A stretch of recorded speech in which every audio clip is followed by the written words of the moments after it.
Right Honorable Speaker.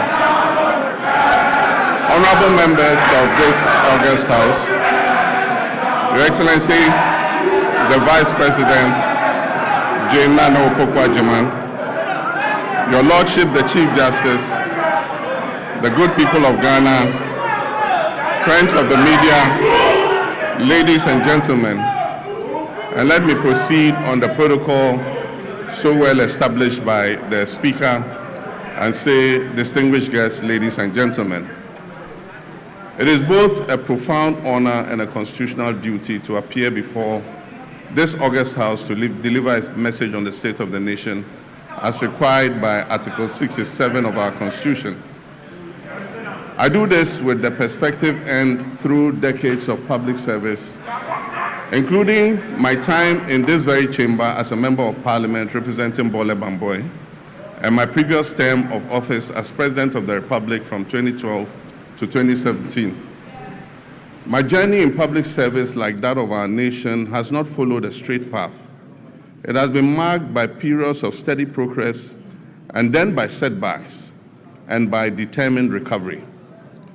Mr. Speaker, that pattern of resilience mirrors the national experience of our nation.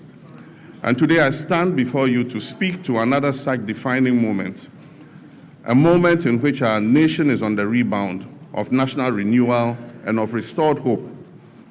This moment is being shaped by hard choices, institutional resolve, and a renewed commitment to stability and national purpose. Mr. Speaker, in just a few days, on 6th March 2026, our dear nation Ghana will celebrate 69 years of independence on the theme, Building Prosperity, Restoring Hope. This theme is not merely ceremonial, it is the blueprint that guides our administration's vision and actions. It reflects where we have been, it acknowledges the difficulties we have endured, and confidently declares the direction in which we are headed. At the heart of this vision are two complementary and mutually reinforcing agendas. One, the Resetting Ghana agenda, and two, the Accra Reset. The Resetting Ghana agenda is our national commitment to restore economic stability, rebuild public trust in our democracy, strengthen our institutions, and deliver tangible improvements in the lives of ordinary Ghanaians. It is about turning the page on years of mismanagement and confronting our challenges with honesty, and charting a new course anchored in fiscal discipline, transparency, and sustainable development. The Accra Reset, on the other hand, is our continental commitment. It recognizes that Ghana's prosperity cannot be separated from Africa's progress. It calls for a fundamental shift in how African nations relate to one another and to the world, from dependence to self-reliance, from fragmentation to integration, and from reactive postures to strategic leadership. Mr. Speaker, these two agendas are deeply interlinked because we cannot build lasting prosperity at home without contributing to stability and growth across our continent. Equally, we cannot lead effectively on the continental stage if our own house is not in order. Together, these frameworks demonstrate our determination to restore hope, not merely as a promise, but as a lived reality of Ghanaians and Africans alike. As we build on the foundation laid in 2025, the first year of my return to the presidency, we do so with clarity of purpose, unity of action, and confidence in our ability to deliver a future worthy of our people's sacrifice and their aspirations.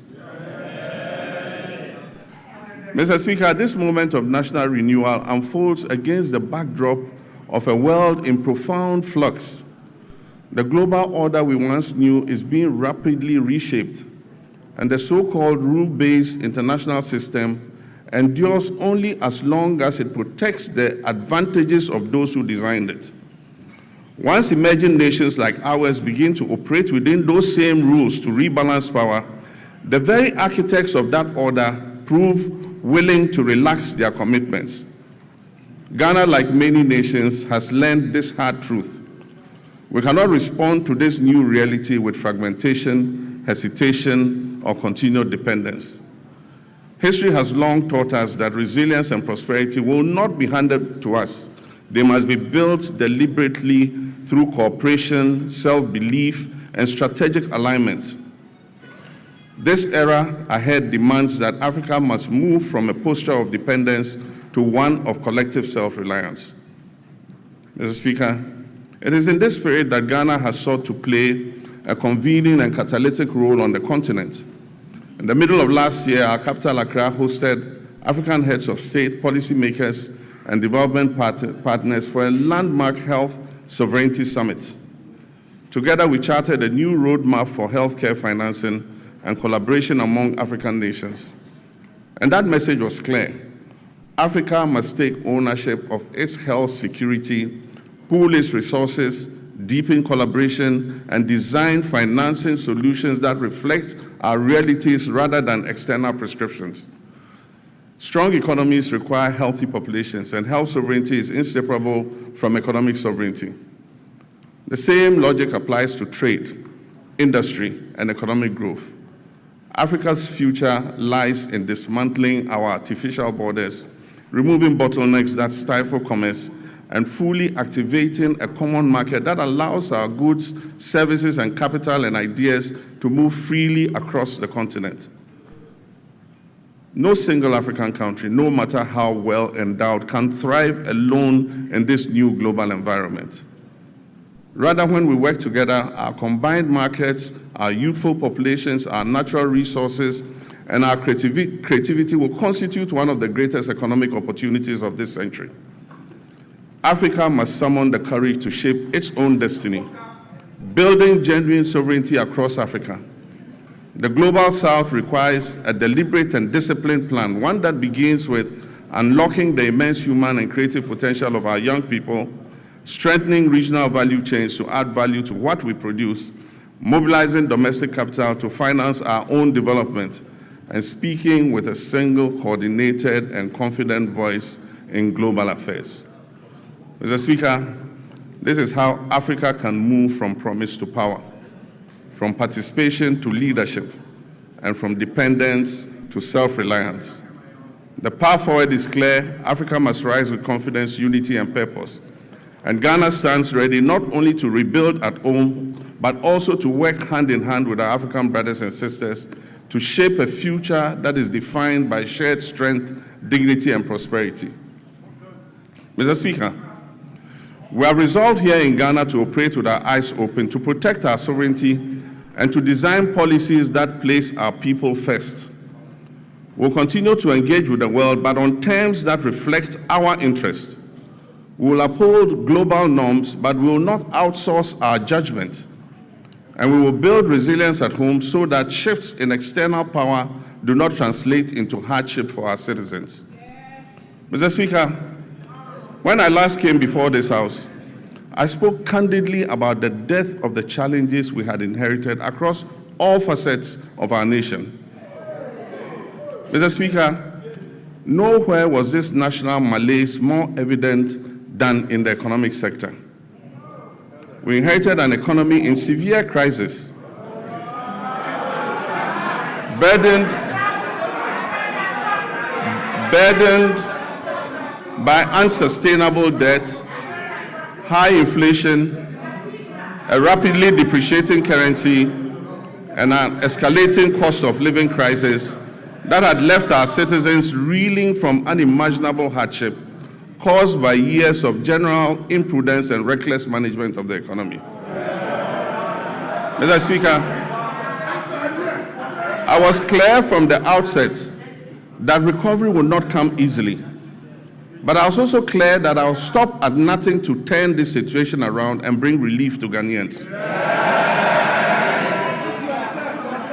I promised then that just as I have confronted and overcome crisis in the past, I'll reset our economy and return us to a path of growth, progress, and development. Mr. Speaker, I told this August House then, when I appeared before you last year, that we would have to take tough, prudent, and necessary decisions to restore stability and credibility. Today, Mr. Speaker, I can say to you with confidence, Ghana is back. Ghana is working again. And Ghana is open for business. The fundamentals are improving, and the path to sustained acceleration is very clear to everyone. From the outset, we resolved to choose discipline over waste, reform over excuses, and stability over speculation. As a responsible government, our first order of business was to halt the economic hemorrhaging and restore order to our public finances. We tightened expenditure and commitment controls. We improved payables reporting and conducted a comprehensive audit of 2024 commitments to restore credibility and discipline. Mr. Speaker, these measures have begun to deliver some of the most remarkable economic outcomes in decades. Mr. Speaker, as we approach the celebration of our 69th independence anniversary, we do so not only with pride in our past, but also with renewed hope for our future. We are building prosperity through sound policy, responsible governance, and inclusive growth. We are restoring hope by delivering on our promises and proving that good leadership makes a measurable difference in our people's lives. The Resetting Ghana agenda is working. The Accra reset is gaining momentum. And together they are laying the foundation for a stronger, more resilient, and more prosperous Ghana. Mr. Speaker, our nation is on the runway. It is in takeoff mode. And you are all advised to fasten your seat belts.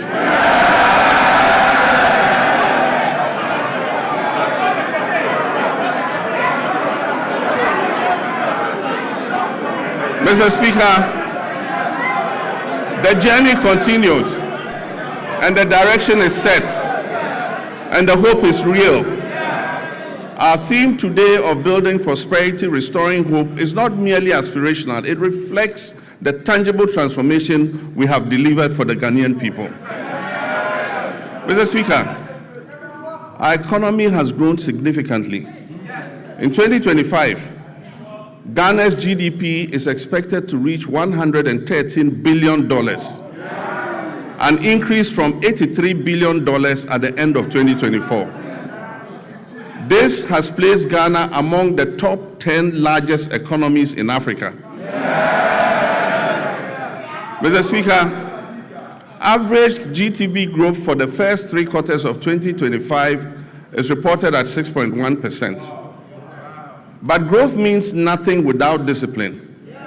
Our primary surplus reached 2.6% of GDP, far exceeding our target of 1.5%. Mr. Speaker, we closed our fiscal deficit at 3.1%, well below the projected 3.8%. Mr. Speaker, this is not prudent governance. It is promise keeping, and it has benefited households and businesses because we have borrowed less and spent more responsibly. Interest rates have fallen, confidence has returned, private businesses are breathing again. Mr. Speaker, the 19th of December 2022 will go down as one of the darkest days in Ghana's economic history. On that day, Ghana declared its inability to honor its debt obligations. We declared a debt default and placed a moratorium on both domestic and foreign debt repayments. Following this, we entered a protracted and complex debt restructuring process. Ghana's debt became a shackle on our economic progress, dragging our nation down into hardship and despair. Looking at Ghana's restructured debt profile, it is clear that those who negotiated on our behalf were only intent on kicking the can down the road. With the largest debt repayments scheduled, interestingly, between 2025 and 2028. Mr. Speaker, we confronted this crisis with action, not rhetoric. We established sinking funds, we restructured obligations, and we pursued bilateral agreements. Mr. Speaker, the result, public debt fell by 82.1 billion Ghana cedis and took our debt to GDP from 61.8% to 45.3%.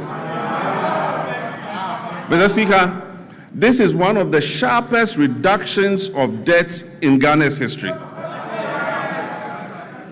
Mr. Speaker, just this year, after the New Year celebration on January 2nd, when people were still recovering from hangovers, we settled a US 709 million euro bond ahead of schedule. We settled a US dollar 709 million euro bond ahead of schedule, completing the US 1.4 billion in debt service that was meant for 2025.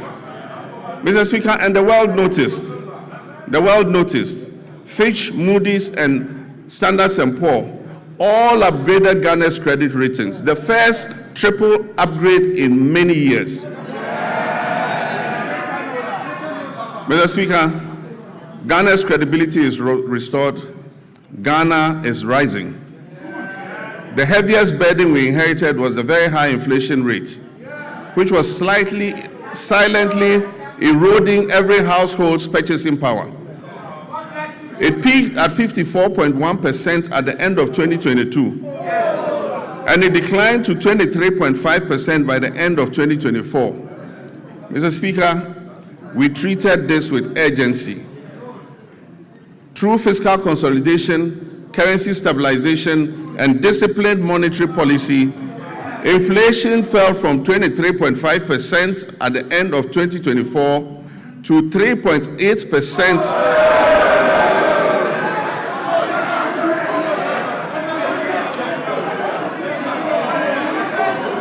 Mr. Speaker, inflation fell from 23.5% at the end of 2024 to 3.8% over 13 consecutive months by January 2026.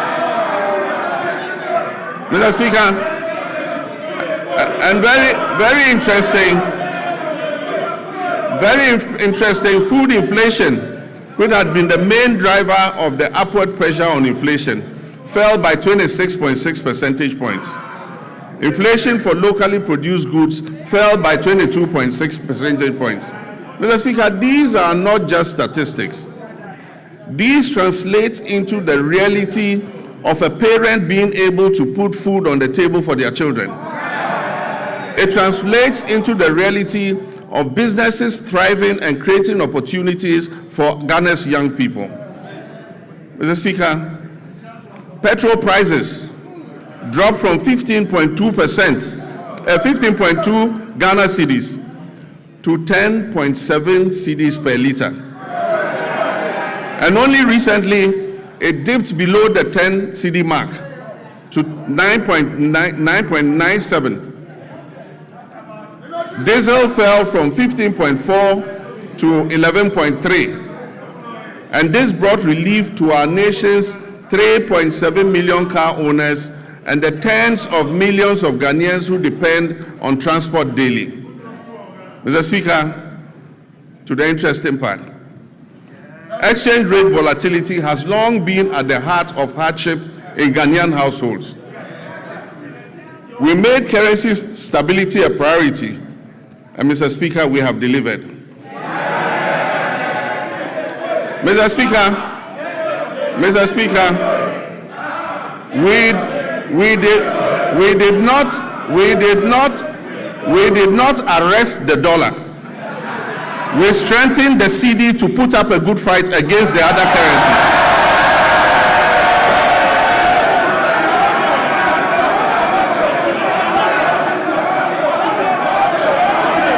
Mr. Speaker, we did not arrest the dollar.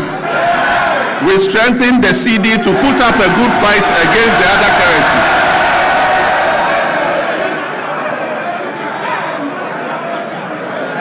And I'm pleased to report to this House that the cedi appreciated by 40.7% against the US dollar and by 30.9% against the British pound and by 24% against the euro. Mr. Speaker, Ghana's economic turnaround is broad-based and comprehensive. All sectors of the Ghanaian economy have witnessed remarkable improvement in our first year in office. And most importantly, Ghana's economy has surpassed the 100 billion mark for the first time. And as I said, it is projected to place Ghana among the top 10 largest economies in Africa. Mr. Speaker, our reserves currently stand at $13.8 billion from $8.9 billion at the end of 2024. This covers 5.7 months of import. A key driver of this development has been the establishment of the Ghana Gold Board. By formalizing gold exports, we have reduced smuggling, we have increased recorded exports in the artisanal and small-scale mining sector from 63.6 tons to 103 tons. And we've channeled that foreign exchange into our economy. Mr. Speaker, when the cedi stabilizes, imported inflation falls, businesses can plan better, and household incomes improve. Mr. Speaker, as global uncertainty grows, it is necessary for us to reduce our country's exposure to external shocks, break the cycle of economic downturns, and safeguard our macroeconomic stability. Just last Wednesday, 25th February 2026, the Minister for Finance presented the Ghana Accelerated National Reserve Accumulation Policy to this House.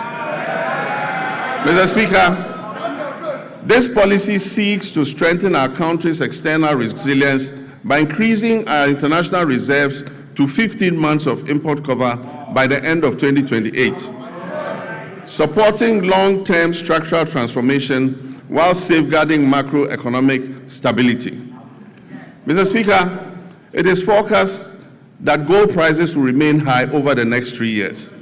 And so this presents us with a unique opportunity to build an economic war chest to withstand any global economic shocks, to secure our macroeconomic stability and improve the standards of living of our citizens and build a lasting prosperity for future generations. This is what the GANRAP policy seeks to achieve. Mr. Speaker, we abolished nuisance taxes that were levied on Ghanaians between 2017 and 2024.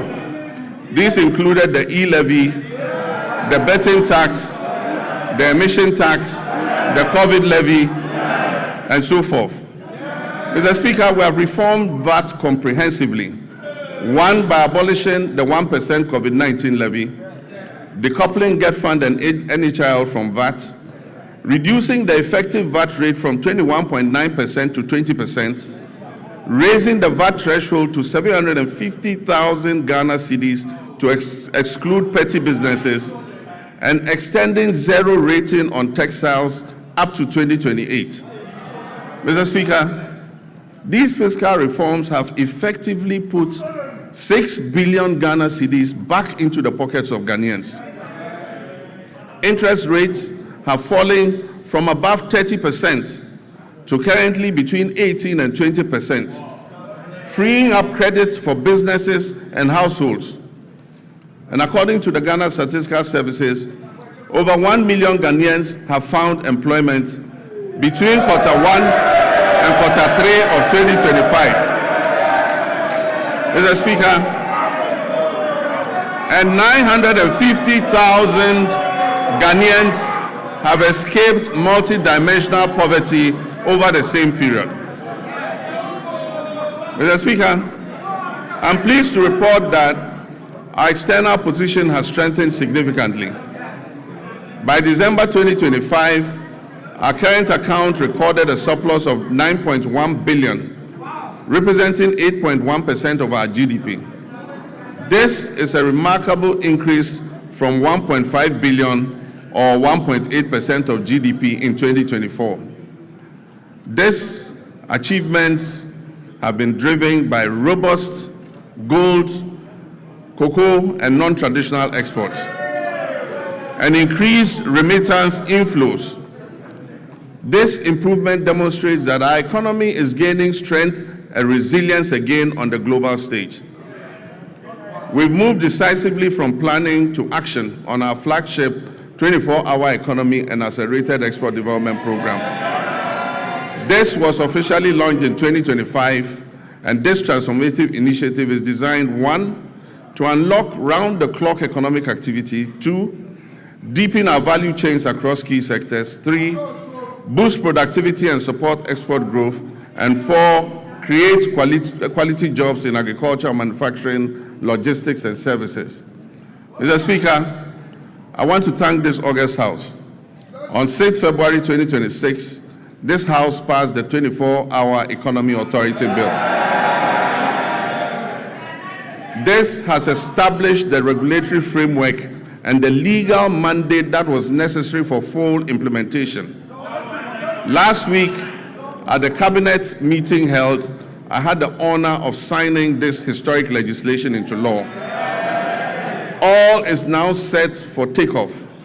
This is the boldest economic transformation initiative in Ghana's recent history. Mr. Speaker, in this year's budget, 110 million has been allocated to begin the setting up and implementation of the 24-Hour Economy Authority.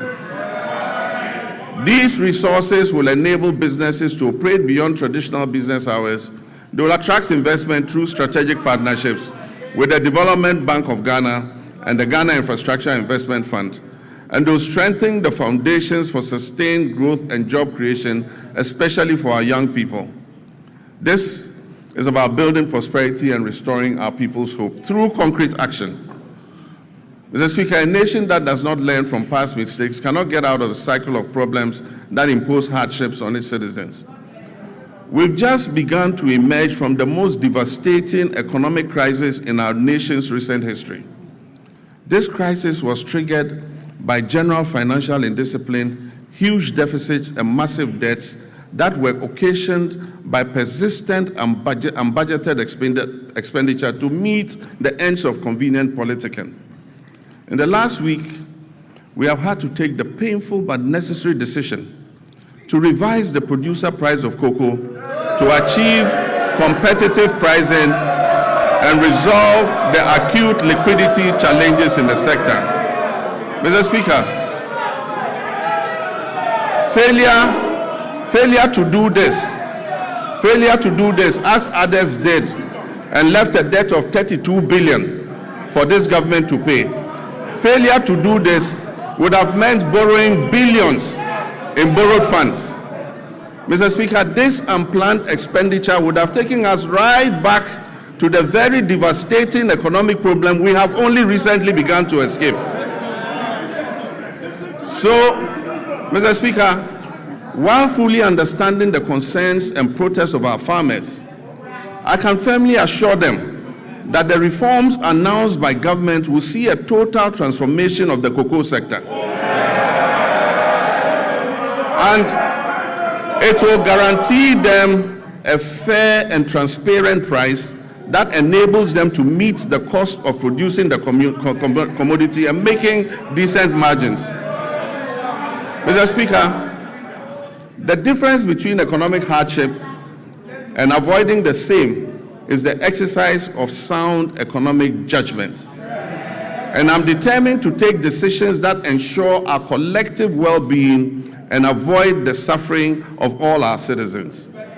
These are difficult decisions to take, but Mr. Speaker, I had to take them. Mr. Speaker, we are bringing legislation to this House to tighten our procurement processes by banning sole source contracts, except in exceptional circumstances. We'll also bring legislation to this House to make it mandatory to seek Parliament's prior approval before any government asset or property is leased out or sold. This includes lands and state enterprises. Mr. Speaker, last Tuesday, I caused the Minister of Finance to lay before this House the value for money office bill. This is a landmark measure, a fulfillment of yet another campaign promise to the good people of Ghana. And this is designed to decisively end waste, inflated contracts, abandoned projects, and chronic cost overruns that have for far too long drained the public purse. All these measures are intended to improve public trust and accountability. Mr. Speaker, in January 2025, we inherited an energy sector on the brink of collapse that had been precipitated by a severe financial crisis. The sector was burdened with a staggering debt of 80 billion Ghana cedis, strengthening the operational viability of key power producers. The 500 million World Bank partial risk guarantee, a critical risk mitigation instrument that was established in 2015 during my first term to safeguard the nearly 8 billion of private sector investment that was put into the offshore Cape Trade Points field, had been fully drawn down and exhausted due to prolonged non-payment for gas consumed. Mr. Speaker, at the distribution level, the Electricity Company of Ghana was plagued by high commercial and technical losses, collecting only 62% of the energy it purchased from generators and declaring less than 50% of its collection into the cash waterfall mechanism. Mr. Speaker, the result was severe liquidity shortfalls and power challenges throughout 2024. In the petroleum sector, years of policy inconsistency, regulatory inefficiencies, a lack of transparency, prolonged licensing processes, and unresolved legal disputes over field unitization had eroded investor confidence. Consequently, crude oil production declined by approximately 32% between 2019 and 2024. It fell from 71.4 million barrels per day to 48.2 million barrels. Mr. Speaker, I'm pleased to announce that as of December 31st, 2025, government has fully repaid and restored the entire 500 million World Bank guarantee, including interest. This has reinstated the facility in full and reaffirmed Ghana's standing as a credible and reliable partner on the global stage. Mr. Speaker, I can also announce that we are paying for every gas we are consuming today. In addition, between January and December 2025, through carefully coordinated policy actions, the government settled all outstanding gas invoices that were owed to ENI and Vitol, amounting to approximately $500 million. And so Ghana is now fully up to date with its gas consumption obligations to the Sankofa partners.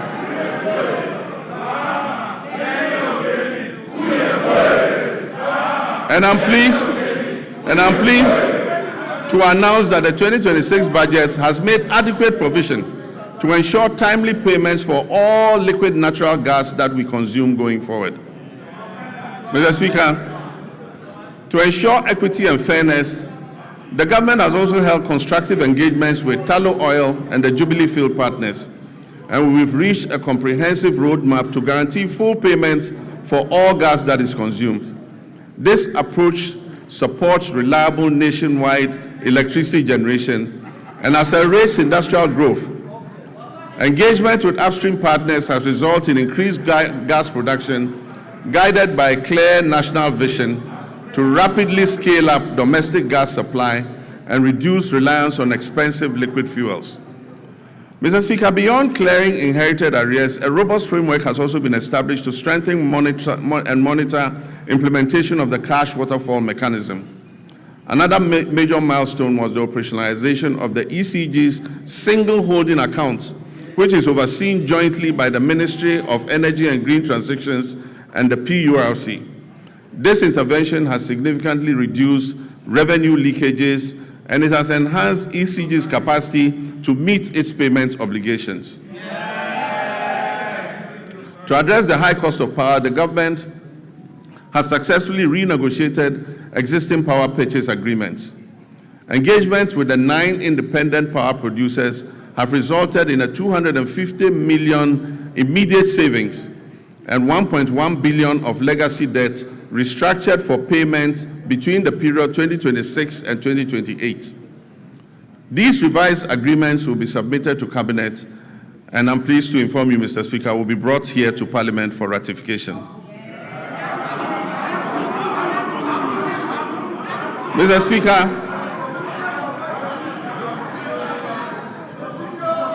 under the Rural Electrification Program, 200 out of the 400 targeted communities have been connected to the national grid, with a further 100 at various stages of completion. The national electricity access for Ghana today stands at 89.05. We are committed to ensuring that every Ghanaian has access to reliable, affordable electricity. It is worrying that the Electricity Company of Ghana continues to experience high power losses, with reports indicating that around 25% of generated power is lost. To address this phenomenon and anchor the gains we have made, adopting private sector participation, particularly in billing and collection, is the most effective way to significantly reduce these losses. Cabinet has approved the multiple lease method for concessions in the distribution utilities, and work is ongoing to implement this critical reform. Mr. Speaker, the Bui Power Authority has completed an additional 50 megawatts of solar power. In the distributed solar sector, 30 megawatts was achieved through rooftop installations, bringing our total installed capacity to 250 megawatts of solar, and this represents 5% of renewable energy in our entire generation mix. A few months ago, I broke ground for a 200 megawatt solar power project at the Dawa Industrial Zone, with the first 100 megawatts scheduled for completion in December 2026. The Ministry of Energy and Green Transitions is constructing 35 mini-grids to serve 47 islands and lakeside communities in the Oti, Savannah, and Bono East regions. The ministry will also supply 12,000 new smart net meters from the end of the first quarter of this year, 2026. And under the off-grid solar home system for public institutions, delivery of materials for the first phase of 350 systems has commenced. It means that public institutions are going to be fitted with solar to reduce their power consumption. Mr. Speaker, as part of the last mile electrification effort to achieve 99.98% universal access by 2030, the ministry has mainstreamed mini-grids into the National Electrification Scheme. Consequently, a feasibility study for the Afram Plains North District was completed for 100 communities to receive solar power, bringing the total number of islands and lakeside communities in the Afram Plains North and South to 150 that are ready for mini-grid solar electrification.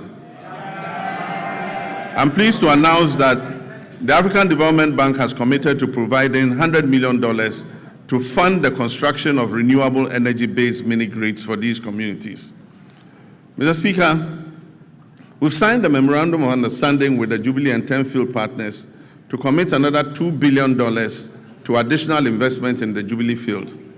This will include drilling up to 20 new wells, the first wells being drilled in more than 9 years. Mr. Speaker, there's a second memorandum of intent with the OCTP partners, that's ENI and Vitol, to commit 1.5 billion of additional investment in the OCTP field in the Cape 3 Points Block 4 contract area, among others. This agreement will significantly increase Ghana's oil and gas production, thereby enhancing energy security, domestic demand, and infrastructure development. Mr. Speaker, we are on course to revitalize the Ghana Cylinder Manufacturing Company through a strategic partnership with the National Petroleum Authority, Ghana Gas, and the Ghana Commercial Bank. This will boost production, ensure a steady supply of safe LPG cylinders, and strengthen local manufacturing. Mr. Speaker, I'm also pleased to announce to you that Terr0r oil refinery is back.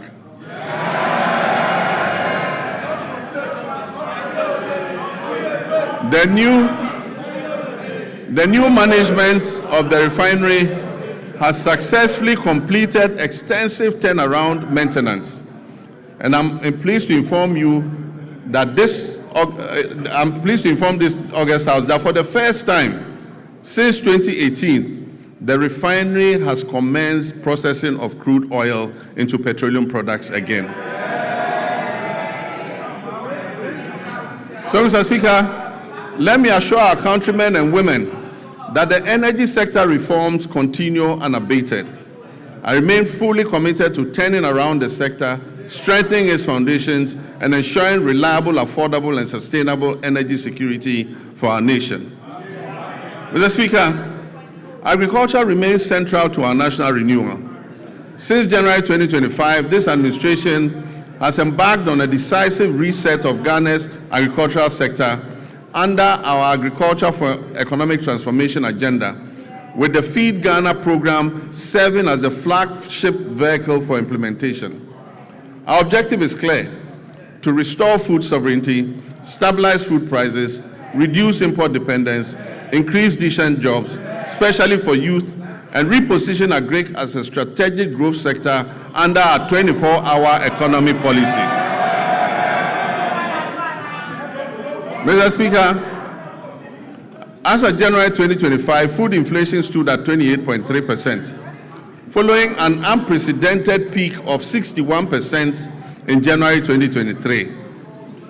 This situation placed severe pressure on households and undermined national stability.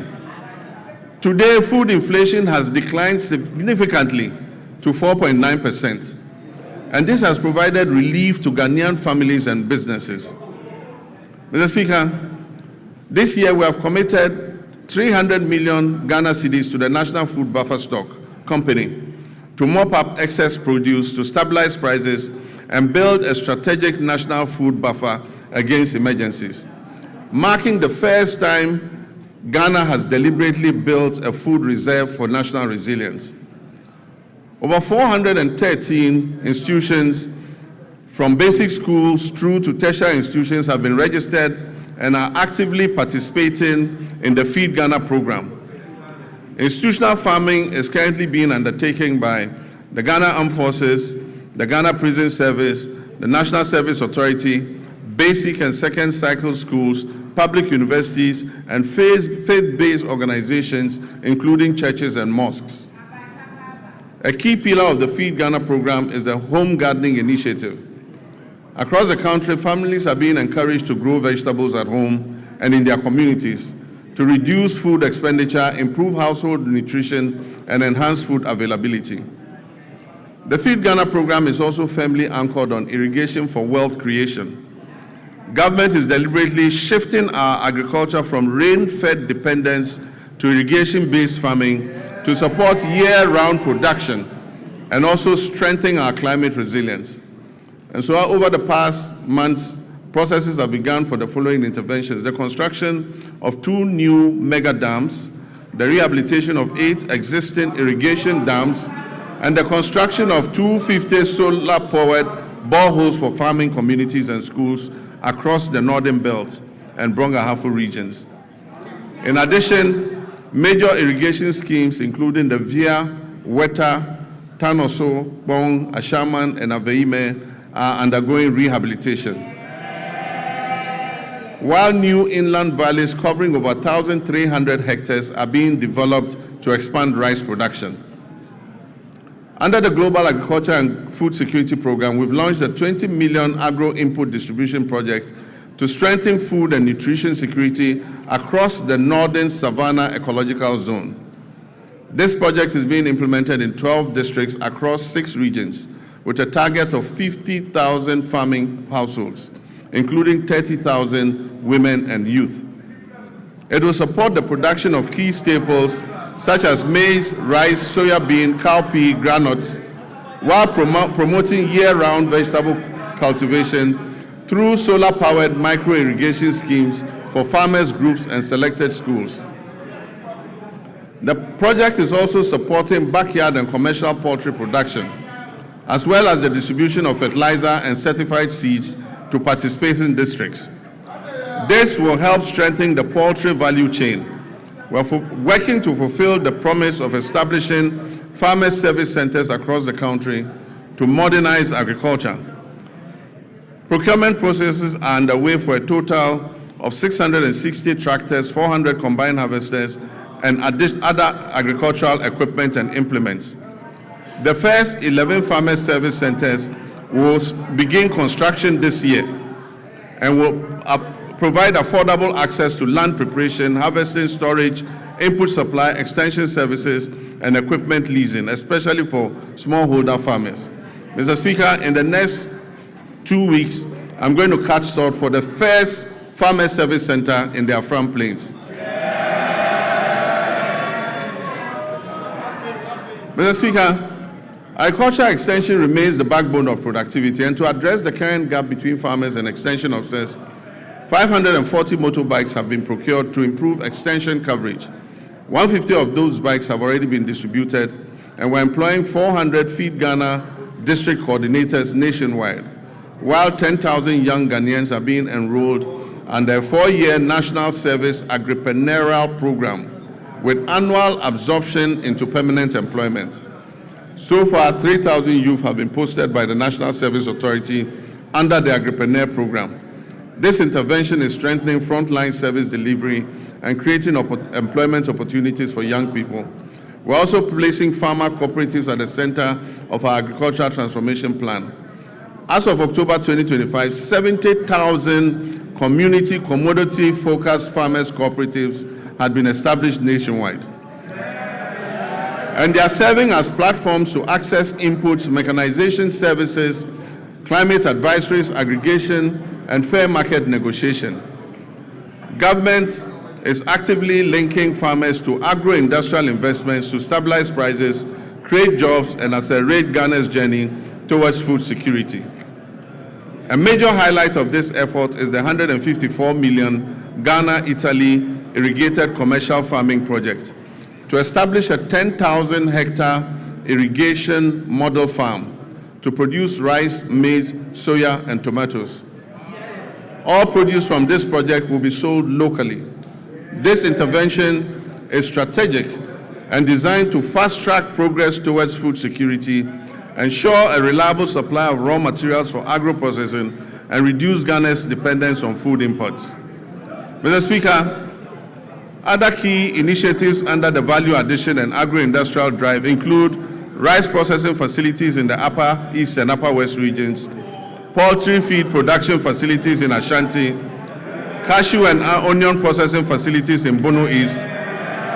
In addition, a 40-ton per day soya processing plant is being established in northern Ghana to support soya bean farmers and reduce their feed costs. The share industry is also being revived through secured export contracts and measures to protect raw material supplies. Mr. Speaker,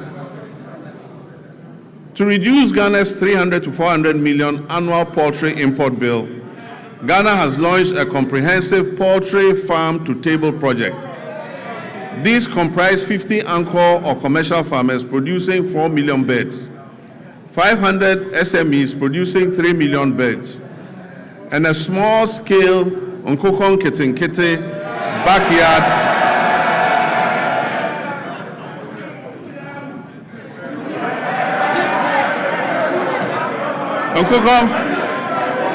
and a small-scale Nkokon Kitinkiti backyard poultry program that is targeting 3 million birds nationwide, with emphasis on women and young children. Mr. Speaker, the Nkokon Kitinkiti program is underway as I speak, and the target is to reach 60,000 households. Even before I launched the Nkokon Kitinkiti program, 720 beds had been distributed during the pilot phase to 13,000 farmers in 12 districts. I recently opened a poultry processing factory in Bichim to support expected production growth in the poultry sector. Mr. Speaker, education is important and it remains pivotal to our national transformation agenda. In this regard, the year 2025 was both eventful and momentous for Ghana's education sector. I'm pleased to report that all the flagship initiatives and commitments that were contained in our Reset Agenda Manifesto have been faithfully honored during the year under review. The No Fee Stress initiative was successfully launched in Koforidua, and as I speak has benefited over 152,000 young people, first-year students in public tertiary universities. The number of beneficiaries this year is projected to reach 220,000 first-year students. In collaboration with the Student Loan Trust Fund, I have good news for law students. Law students in Ghana will also be now able to access the student loan scheme to pursue their legal education. Mr. Speaker, the free tertiary education policy for persons with disability has also been launched and is now fully benefiting all eligible persons with disabilities enrolled in our tertiary institutions nationwide. Mr. Speaker, the 2025 academic year saw a stable, uninterrupted supply of quality food to all our schools under the free senior high school program. Mr. Speaker, to further deepen coordination, accountability, and effectiveness in the education sector, this Honorable House passed several important pieces of legislation. These include: 1, the Kwame Nkrumah University of Science and Technology Bill 2025, the Ghana Scholarships Authority Bill 2025, the Change of University Names Bill 2025, the University for Development Studies Bill 2025, and the Ghana Education Trust Fund Bill 2025. To enhance private sector participation in the tertiary education sector, new legislation will be introduced in this House to ease regulatory bottlenecks and remove the requirement to charter, making it optional. Mr. Speaker, basic education remains the critical entry point into our education system. It is at this level that children acquire foundational literacy, numeracy, critical thinking, and problem-solving skills, upon which all future learning depends. Government understands the importance of the basic sector and is therefore undertaking a major policy shift to rebalance our education investments in favor of basic education. As part of this shift, the standards-based curriculum for kindergarten to primary 6 is currently under review to incorporate robotics, coding, and the responsible integration of generative artificial intelligence. Additionally, as part of the ongoing curriculum review, artificial intelligence education will be introduced at an age appropriate and developmentally sensitive, with a strong emphasis on ethical use, digital responsibility, critical thinking, and human values. Mr. Speaker, in response to the persisting challenge of schools under trees, this government has programmed a bold and decisive intervention for the 2026 financial year. This includes the construction of 200 kindergarten blocks, 200 new primary school blocks, 200 new junior high schools nationwide. And I'm further pleased to inform this House adequate allocation has been done in the 2026 budget. I'm further pleased to inform this House that the government has fully cleared all outstanding capitation grant arrears owed to the public basic schools, as well as clearing all outstanding arrears of BEC exam registration subsidies due to the West African Exams Council. For previous years, the legacy debts to West African Examinations Council have all been cleared. Mr. Speaker, education for learners with special needs is not only a moral right, but also a sound, pragmatic investment. And it promotes equity and strengthens social cohesion. In recognition of this, the amended Get Fund Act has established a dedicated, sustainable funding framework to implement free education for learners with special needs, beginning in the 2026 academic year. Government has also increased the daily feeding grant for students in public special schools from 8 cedis per day to 15 cedis per day. This significant increment reflects our resolve to address the unique nutritional and health needs of learners with disability. In addition, Mr. Speaker, we'll construct a modern state-of-the-art special needs school in Ho in the Volta region, and we'll rehabilitate and upgrade the existing special needs schools in Okropong, Ekwapim, in fulfillment of our pledge also to provide free sanitary pads to schoolgirls as part of efforts to improve menstrual hygiene and reduce absenteeism among female learners.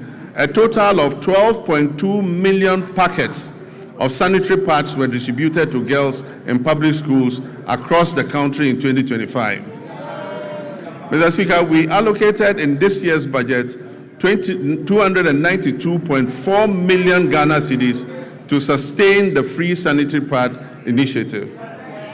This commitment aims to remove gender-specific barriers to education and ensure that no girl's education is interrupted due to challenges related to her menstrual hygiene. Mr. Speaker, as part of efforts to decongest senior high schools and increase access and ensure parity in educational opportunities, government is going to convert and upgrade 30 Category C secondary schools to Category B, and convert and upgrade 10 Category B schools to Category A. In addition, facilities in Category A schools are going to be upgraded and expanded to be able to take in more children.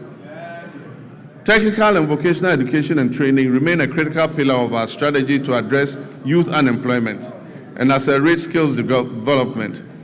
Government will construct 6 brand new regional TVET centers of excellence across the country to equip our young people with practical, industry-relevant skills aligned with the demands of the evolving job market. We're also undertaking a review of the national curriculum to align with the OECD Future of Education and Skills Framework. This will make TVET education more adaptive and resilient.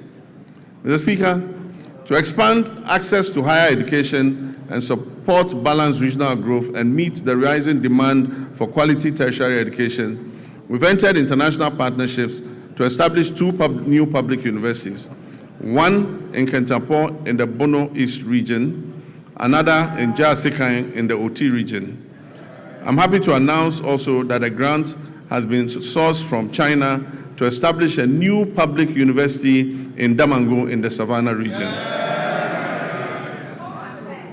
Mr. Speaker, technical universities play a critical role in closing the skills gap and reducing youth unemployment by delivering high-quality, industry-aligned and practice-oriented training within a broader policy framework that stimulates labor demand. In this regard, government is going to establish 3 new technical universities to strengthen skills development, enhance innovation, and support national industrialization efforts. Mr. Speaker, the Teachers Housing Initiative is a joint effort involving district assemblies, Common Fund, Get Fund, NAT, and JESOPs. And the aim is to build 50,000 housing units for teachers. This initiative is called the Teacher Dabre, Baby a Teacher Beda. This partnership demonstrates our collective dedication to enhancing teachers' living conditions and boosting the retention of teachers, especially in rural and remote areas, and ensuring that teachers can live, work, and retire with dignity and security. Mr. Speaker, by prioritizing equitable access and expanding infrastructure, we're investing in human capital and laying the foundation for a Ghana where every child can learn, grow, and succeed. Mr. Speaker, our health system. By January 2025, our health system was under severe strain. Aging and deteriorating equipment, stalled hospital projects amounting to 15 billion Ghana cedis in liabilities, and growing workforce pressures had weakened service delivery. Over the past year, donor support to our health sector declined sharply from 19% of our total health budget to just 2.2% today, creating an annual financing gap of more than 2.4 billion Ghana cedis. The withdrawal of support from programs previously financed by partners such as the USAID exposed the vulnerability in essential supplies and services, particularly in remote and underserved communities. Faced with these realities, my government chose to act decisively. In 2026, direct government funding for health will account for about 72% of our total health spending. This is up from 56.8% in 2023. Core health allocations have risen to GHS 23.3 billion, and with national health insurance resources included, total health financing now stands at 34.7 billion Ghana cedis. This reflects our clear commitment to domestic financing and health sovereignty. At the same time, we have faced the growing burden of non-communicable diseases. Today, non-communicable diseases account for over 40% of all deaths in Ghana and remain a major cause of household poverty. To address this, the government established the Ghana Medical Trust Fund, otherwise called Mahama Cares.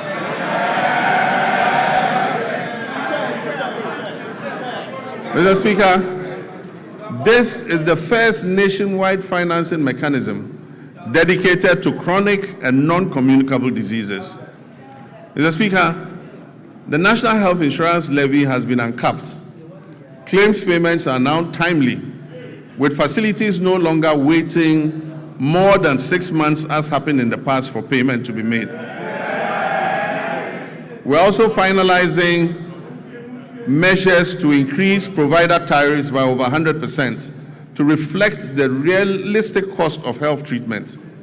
As a result of the increased trust, NHIS enrollment has risen from 57% at the start of 2025 to 66% today. Mr. Speaker, Ghana's health workforce density has risen from 16.6% per 10,000 people in 2025 to nearly 42 per 10,000 today, while public sector health employment has doubled to approximately 200,000 workers. And yet, significant challenges remain. At the beginning of 2025, when we took over, 103,000 trained health workers were still awaiting placement, employment, or enrollment onto the payroll. Over the past year, 13,500 nurses and midwives, along with hundreds of doctors and pharmacists, have been absorbed into the public payroll. Nursing trainee allowances have been regularized and restored. Application fees have been reduced, and the no-fee stress initiative introduced to ease access to training has been extended. Service conditions are being implemented to boost morale and retention. Looking ahead, government will expand recruitment and take necessary action to add more health workers onto the payroll. We will also correct the maldistribution of health workers through targeted incentives for health workers who agree to serve in underserved areas. Let me use this opportunity to appeal to our gallant health workers to accept postings to our underserved areas, seeing as it is a national call to duty, while we work to ensure that they have an enabling environment to do their work. Mr. Speaker, we will also scale up specialist and advanced nursing training to match the country's changing disease profile. New post-basic nursing programs in cardiology, nephrology, endocrinology, and oncology will be introduced. While the two existing ones, emergency and critical care nurses, will be scaled up. At least 30 nursing training institutions will transition to competency-based degree curriculums, supported by new scholarship opportunities for PhD-level training for nurses and allied health professionals. Mr. Speaker, on health infrastructure, my government remains firm in its commitment not to abandon unfinished projects.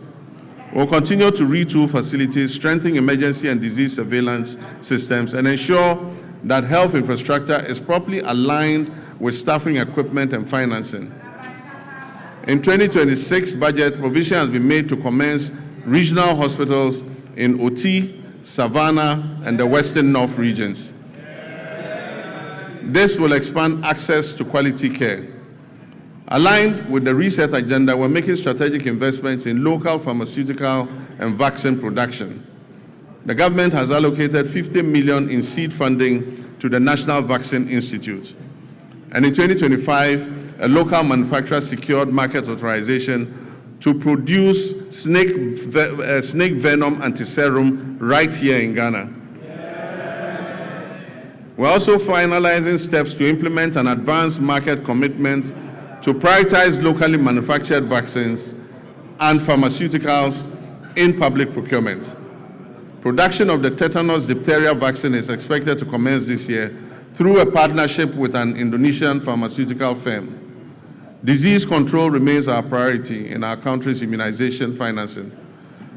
We will strengthen immunization financing. In 2025, the vaccine budget for children and pregnant women was increased by 46%, exceeding the 171 million Ghana cedis. And this enabled Ghana to fully and promptly finance all its vaccines and reduce the risk of preventable outbreaks.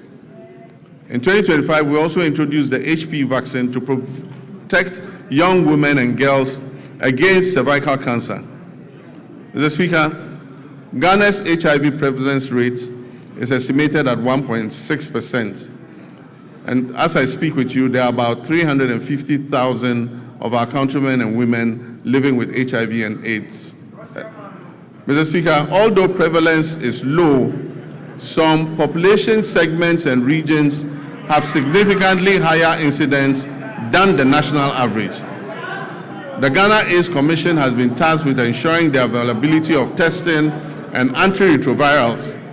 This year, government will fully roll out a free primary health care program, removing all cost barriers at the primary level where it is most needed, while strengthening prevention, screening, and health promotion, especially for non-communicable diseases. The Ghana Medical Trust Fund will be scaled up, and access to advanced cardiac care, including cardiac catheterization services at Tamale, Kolebu, and Komfo-Anokye Hospital, will be expanded to reduce overseas referrals and position Ghana as a center for specialized care in the sub-region, in line with our medical tourism objectives. Mr. Speaker, the Ministry of Health is expected to issue guidelines to eliminate the unacceptable no-bed syndrome. Patients facing medical emergencies must be received and given help, if even under makeshift conditions. You don't need to have a comfortable bed to save a patient. No patient must be turned away from any health facility they report to. Mr. Speaker, but in the meantime, government will expand capacity by implementing the Rich Hospital Phase 2 project to increase the number of beds at the Greater Accra Regional Hospital. We will also continue and complete the Police Hospital project, and also continue and complete the La General Hospital. Mr. Speaker, in the Ashanti region, we will complete the Sewa Regional Hospital. We will complete the Aferi Military Hospital, and we will complete the Komfo-Anokye Teaching Hospital Maternity and Children's Block.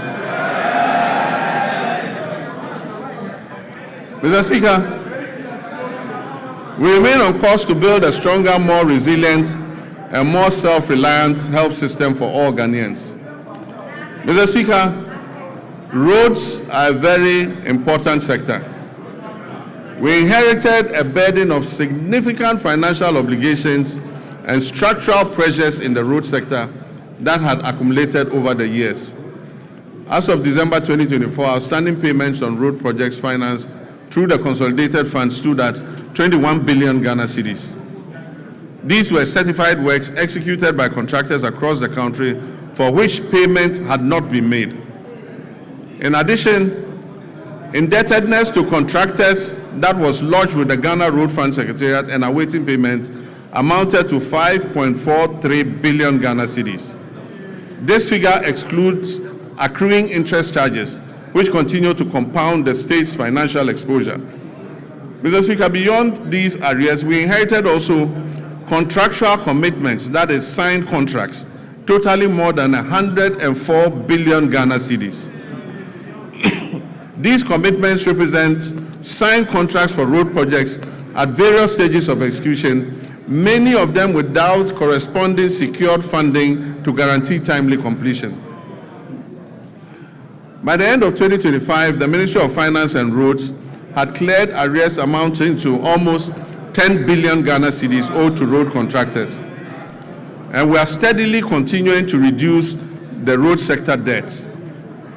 Mr. Speaker, the famous Big Push infrastructure program. This is my vision for a national infrastructure drive to restore critical national infrastructure. Naturally, the bulk of the money is dedicated to the road sector. We want to open economic corridors, create jobs, and reduce the cost of doing business.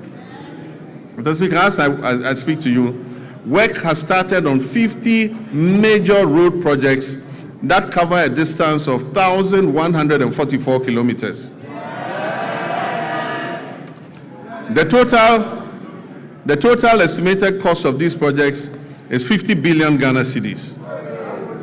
Meanwhile, government is also completing 23 projects that were awarded by the previous administration but were not paid for. These projects amount to another 573 kilometers and are estimated to cost 15 billion cedis. So if you add that to the 1,500, it means about 2,000 kilometers of roads are currently undergoing rehabilitation as I speak. This is the biggest major investment in our road sector in the history of Ghana.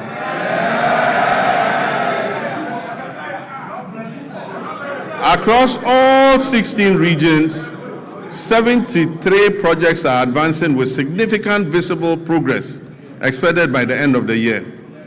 Some of these include Tepa-Maban-Goso, the Kumasi Bypass Road, Swami Interchange and Local Roads, Sunyani Outer Ring Road, Sampa Jinijini Road, Techima Nkonsia Winchi Road, dualization of Winneba Cape Coast Road, Kwau Tafo Adosu Road, Dodowa Afienya Dawenya, Bintiri Nakwanduri, Tamale Outer Ring Road, Wenchi Sola, Sola Wa, Bole Chache, Bole Town Roads, Navrongo Tumu, Tumu Han Lora, Atimpoku Ho, Ho Denu, dualization of Accra Aflao, dualization of Cape Coast Accra, Dadieso Akontombra, to name just a few.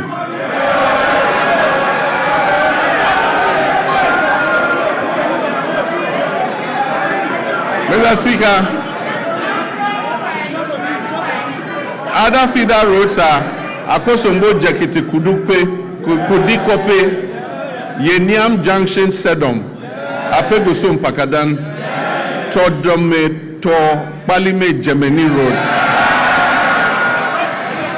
Indeed, there are many others too numerous to mention.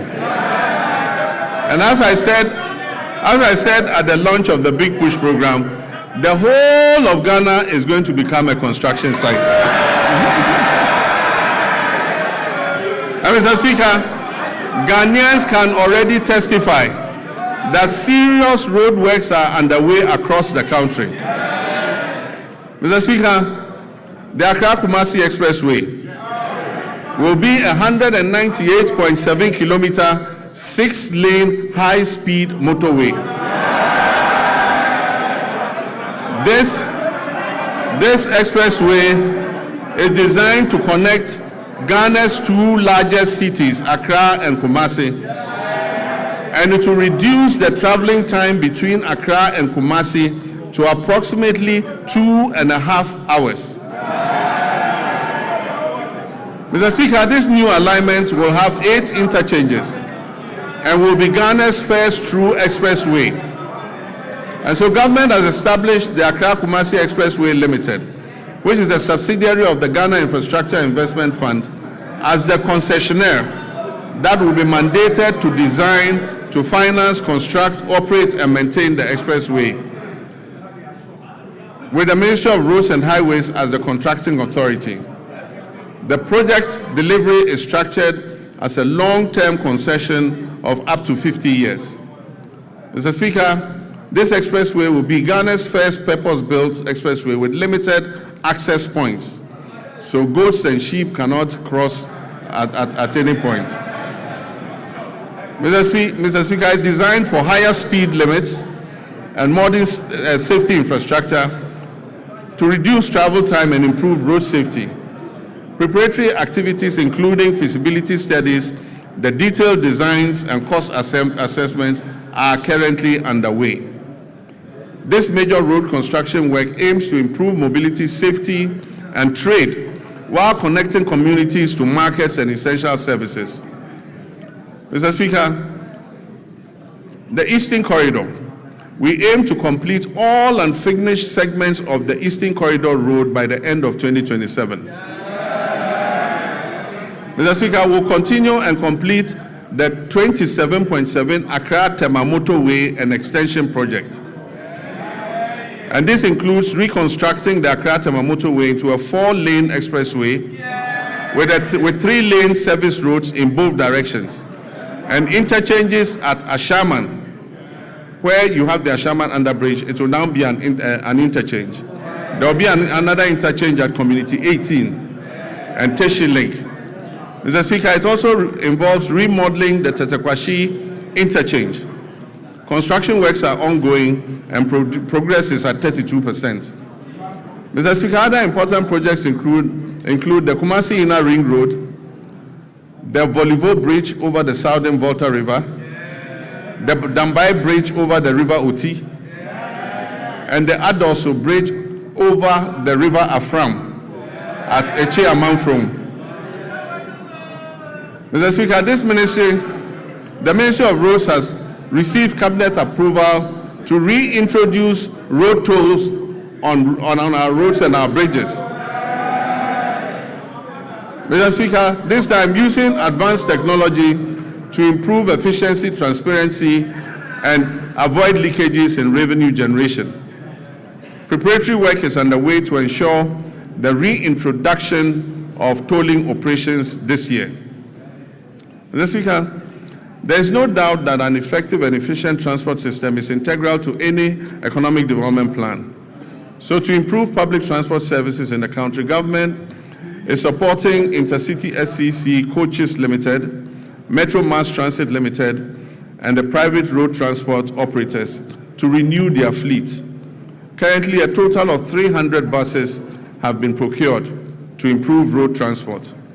The initial batch of 100 buses is scheduled to arrive in the country by the end of the first quarter of this year. Mr. Speaker, in fulfillment of my pledge to re-establish a national airline, a 10-member task force established to oversee this initiative has submitted a business model and operational framework to guide the selection of a strategic partner for the new national airline.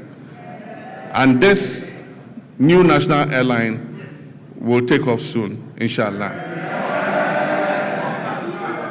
Mr. Speaker, passenger traffic handled by the Ghana Airports Company increased to 3.625 million passengers in 2025. This was an increase from 3.4 million in 2024. In response to the rising passenger traffic and congestion at the Accra International Airport's new Terminal 3, we are remodeling Terminal 2 into a dual-purpose facility to serve both domestic and international flights. So when the remodeling of Terminal 2 is finished, all the domestic flights and some of the international flights will be moved to Terminal 2 so that we ease the congestion on Terminal 3. This will improve operational efficiency and enhance the overall passenger experience. Mr. Speaker, Accra's Terminal 3 remains amongst the best in Africa. A new concourse will link Terminal 2 and Terminal 3 so that passengers arriving in Terminal 2 and having to move to Terminal 3 won't have to come out and walk. They'll go through the concourse. Mr. Speaker, Terminal 3 is going to be supported by a new 7-story floor car park. It will also have an airport hotel and retail amenities to service the passengers. Mr. Speaker, runway expansion and overlay is currently being undertaken to strengthen the Accra International Airport's runway.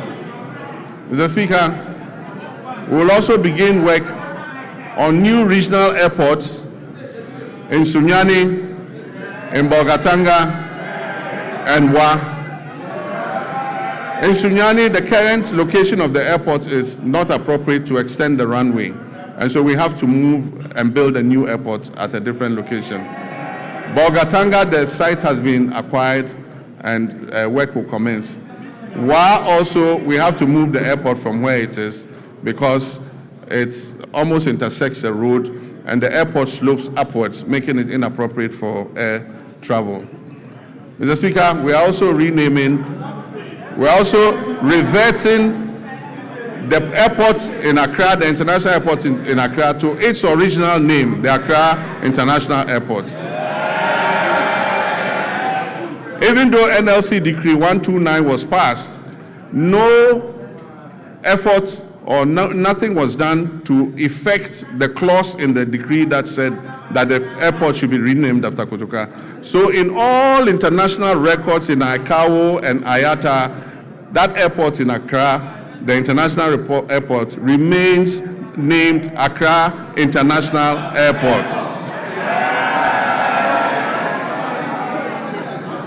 Mr. Speaker, we are working to fully operationalize the Terr0r and Pakadang rail line to maximize passenger and freight traffic between Terr0r and the north using the Volta Lake waterway. The Western and Eastern railway lines will continue to be modernized in partnership with the private sector.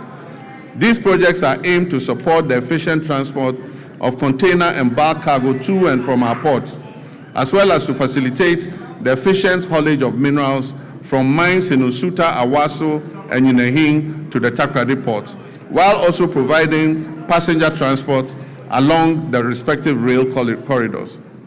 Mr. Speaker, as part of the 24-hour economy initiative, a new 24-hour operation has started at Terr0r Port, allowing access to port services around the clock. This development enables importers to clear their goods at any time, significantly easing congestion at the terminals like the transit terminals, the reefer terminal, and the Golden Jubilee terminal. The initiative brings together customs, banking, and other relevant agencies to enhance efficiency, low transaction costs, and boost Ghana's competitiveness as a major trade hub. Cabinet has reviewed the designs and feasibility study for the Keita Port and directed the Ghana Ports and Harbours Authority to present an action plan and a roadmap for the realization of the project at the earliest possible time. Mr. Speaker, the Driver and Vehicle Licensing Authority, as part of its expansion efforts, has established a new operational office at Adenta Bus Terminal in Accra. If you need any service in the night from DVLA, go to Adenta. There's an office open there day and night. Mr. Speaker, this modern facility operates around the clock, providing continuous service to improve accessibility and convenience for our motorists in Adenta municipality and the whole general Accra area. Mr. Speaker, communications is important, and under the Rural Telephony and Digital Inclusion Project, implemented through the Ghana Investment Fund for Electronic Communications, GIFEC, we extend voice and data connectivity to unserved and underserved communities. We've targeted the construction of 2,016 cell sites all over underserved and unserved communities.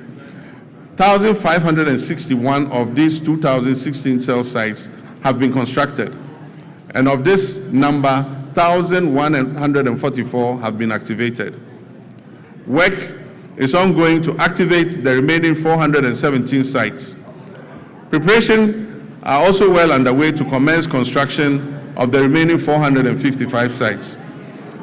Mr. Speaker, under the School Connectivity Initiative, over 62,000 digital resources have been uploaded to the Ghana Knowledge and Skills Bank, enabling seamless access across multiple devices, from PCs to laptops to tablets and smartphones, for more than 600,000 users, including teachers, students, and researchers.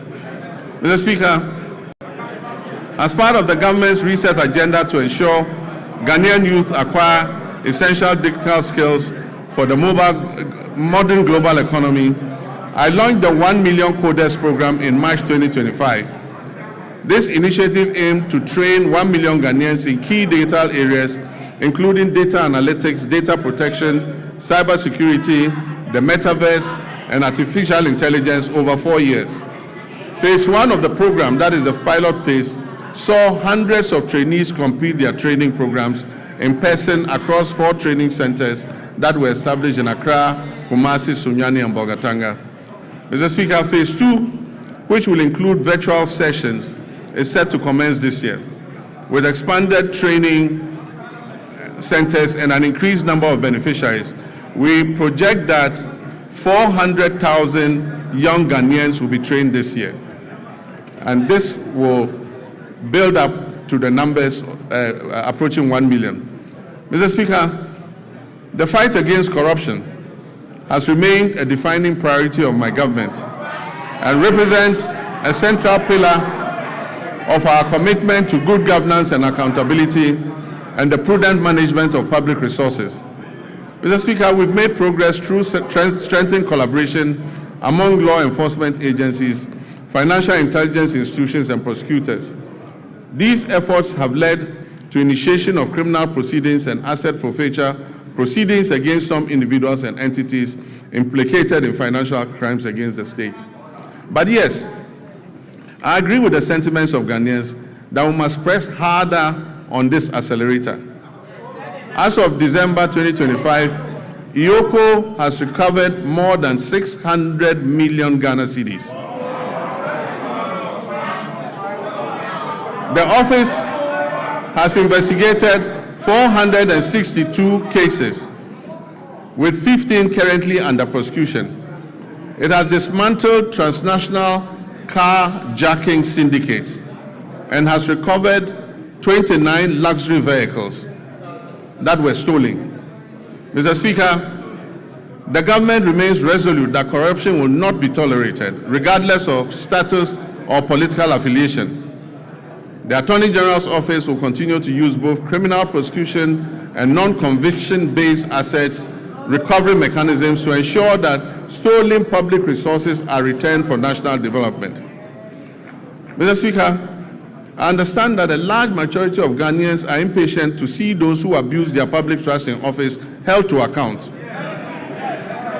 Mr. Speaker, there were periods when, under military regimes and unconstitutional governments, extrajudicial means could be used to exact retribution against persons perceived as corrupt or who had abused the mandate given to them by the people. Mr. Speaker, this may have appeared as swift justice, but many regrettable excesses were recorded. In 1992, we overwhelmingly adopted the 1992 Constitution to accept governance by the rule of law. On 7th January, when I swore the oath of office before the people of Ghana, I swore to uphold the 1992 Constitution. I may be as impatient as everyone else to see justice done, but painstaking investigations must be conducted. Dockets must be prepared, charges must be filed, and the accused must have their day in court, including appealing, even on the smallest point of law, to higher courts. This process is necessary to protect us all against abuse or ill treatment of citizens, and to ensure that only those guilty of offenses against the state are punished. As President Mills of blessed memory said, he said, and I quote, "The wheels of justice grind slowly, but they grind exceedingly fine. Mr. Speaker, let me reassert my determination to uphold the accountability of public office holders to the people of Ghana. We have laid the Public Officers Code of Conduct Bill before Parliament. This bill codifies the conduct of public officers and makes breaches thereof punishable. I wish at this juncture to thank His Lordship, the Chief Justice, for establishing additional specialized high courts to address breaches identified in the Auditor General's report. Mr. Speaker, the Constitution review process was conducted in a transparent and consultative manner, drawing on input from constitutional experts, civil society organizations, traditional authorities, religious leaders, political parties, and the general public. The review committee has submitted its comprehensive report containing detailed proposals to amend the Constitution to address identified weaknesses and make it more welfare enhancing. Mr. Speaker, the Attorney General's Office is working closely with relevant stakeholders to translate the recommendations into implementable legal and constitutional proposals, which will be presented to this August House in accordance with constitutional procedures. Mr. Speaker, illegal mining continues to pose a grave threat to our environment, water bodies, public health, and national security. Mr. Speaker, prosecution of persons engaged in illegal mining has been intensified, with a renewed focus on dismantling organized criminal networks behind galamsey operations, rather than targeting only the little fish, low-level offenders. Mr. Speaker, in all these galamsey operations, there are big fish who never get caught. Mr. Speaker, in total, over 114 case dockets involving hundreds of accused persons are pending in various courts across the country, particularly in towns and villages that are prone to illegal mining. Specialized prosecutorial teams have been deployed to fast-track illegal mining cases, ensure the effective presentation of evidence, and pursue the confiscation and forfeiture of equipment and proceeds used in or derived from illegal mining. Mr. Speaker, when it comes to gender and social protection, my government will continue to ensure gender equality and equity, promote the welfare and protection of children's rights, and empower the vulnerable, the aged, and persons with disability for sustainable national development. Work is well advanced on the Women's Development Bank, for which a total of 401 million Ghana cedis has been allocated in the 2026 budget. The coming months will see a full rollout of this monumental policy to empower Ghanaian women and women-owned businesses economically and financially. Mr. Speaker, the Ministry of Gender and Social Protection has successfully honored all legacy leave payment cycles for 2025 and before, reaching 1.5 million people. It has also ensured the full implementation of the Ghana School Feeding Program in over 12,000 public schools across all 261 districts of this country. Mr. Speaker, the number of beneficiary pupils under the school feeding program has increased from 3,801,491 for the 2023-2024 academic year to 4,231,059 for the 2024-25 academic year. This program is providing gainful employment to 34,000 caterers and cooks nationwide. Mr. Speaker, in the security sector, Ghana faces evolving security threats. Our troops, services, and agencies have, however, remained firmly committed to strengthening national peace and security, which underpin our democracy, development, and social cohesion. This commitment encompasses internal security operations, international peace support missions, strategic investment in restructuring and retooling and improvement in troops' welfare, recruitment, and capacity development. Mr. Speaker, two recent incidents are evidence of the increasing dangers we face as a nation. The killing of 8 of our compatriots who had gone to a neighboring country to purchase tomatoes, and just yesterday, an attack on Ghanaian fishermen in our waters by pirates reinforced the need for us to retool and adequately equip our security services. Mr. Speaker, I wish to commend the Ghana Armed Forces for conducting a successful medical evacuation of our injured compatriots from Burkina Faso. I also commend the Ghana Navy and the Ghana Air Force, the National Security Council Secretariat, the Chief of Staff's Operations Team, the MP for Ewutu Senya, the Chief Fisherman and people of Senya Breku for the combined effort that successfully rescued all the stranded 71 fishermen who had been attacked by pirates. I've asked the National Security Coordinator to assist the affected fishermen and replace the stolen outboard motors and fishing gear. Mr. Speaker, the Armed Forces continues to play a key role in containing illegal small-scale mining through the deployment of river guards and support for the National Anti-Illegal Mining Operations Secretariat and assistance to special courts for swift prosecution of offenders. Mr. Speaker, during the year, the Ghana Armed Forces had 2,119 troops with requisite equipment deployed in various peacekeeping missions, reinforcing Ghana's reputation as a dependable and professional contributor to international peacekeeping operations. While Ghana continues to maintain an enviable reputation in international peacekeeping, we must note that many of these peacekeeping theaters where we have operated are winding down due to reduced budgets for UN peace support operations. And so as our troops return home, we must create opportunities for them to train, to remain active, and stay engaged. Mr. Speaker, beyond peacekeeping operations, Ghana continues to demonstrate its strong commitment to international solidarity, humanitarian assistance, and South-South cooperation. In December 2025, the Ministry of Foreign Affairs, in conjunction with the Ministry of Defense, deployed 54 personnel from our 14 Engineers Brigade to Jamaica to support that country with national reconstruction efforts following the devastation that was caused by Hurricane Melissa, which claimed over 40 lives. In recognition of the scale of the recovery effort and the good work our soldiers were doing in reconstructing the houses in Jamaica, government approved a request from the government of Jamaica asking us to extend the mandate of our soldiers there for another 90 days, which we approved.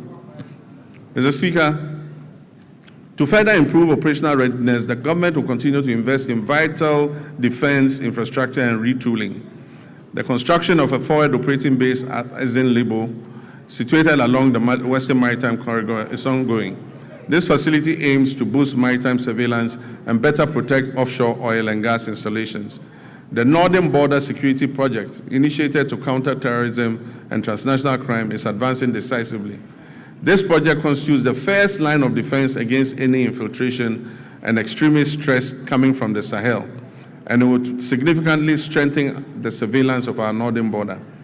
Plans are well advanced to establish 2 new military barracks in Ejumako in the central region and in Dambai in the Oti region to address emerging security concerns and strengthen the presence of the state in these areas.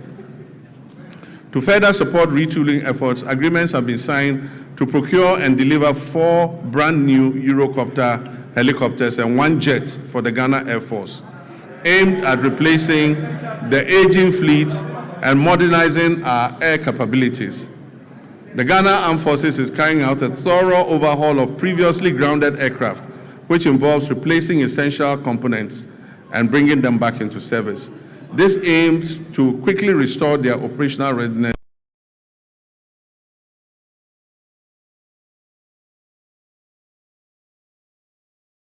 for the Ghana Armed Forces to enhance mobility and boost troop morale. It forms part of a broad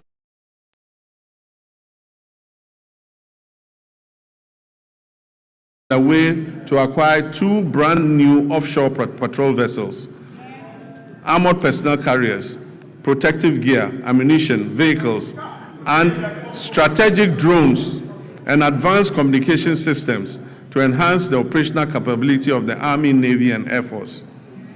We will also continue to prioritize human capital development within the armed forces, a progressive recruitment drive to increase the strength of the Ghana Armed Forces by 12,000 personnel over 4 years to support expansion and operational demands is ongoing. In line with the government's reset agenda, the recruitment process has been decentralized to regional capitals, with selected recruits reporting directly from their regions to training schools, marking a significant shift from the previous Accra-centered system. Mr. Speaker, on a very solemn note, I wish to express my condolences to the families of 6 of our young daughters who died during the stampede at the LWAC Stadium. May their memory be blessed and may they rest in perfect peace.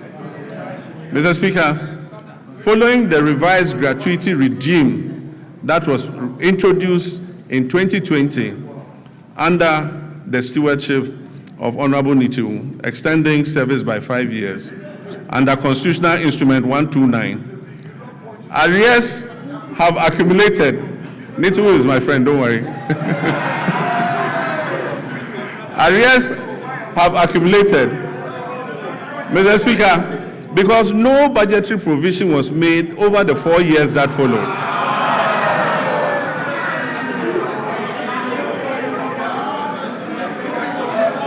Afenyo, when we all leave politics, I and Nitiwu are going to the same place in the north. You go to Winneba. Don't worry, we are brothers. Mr. Speaker, this has resulted in over 1 billion Ghana cedis owed to approximately 3,000 personnel across all the different ranks.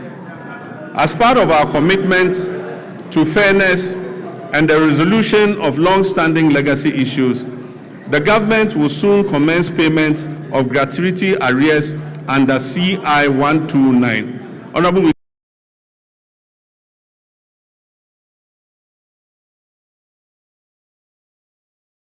by the current military high command with the Ministry of Finance and the Ministry of Defense, a structured implementation plan has been agreed upon.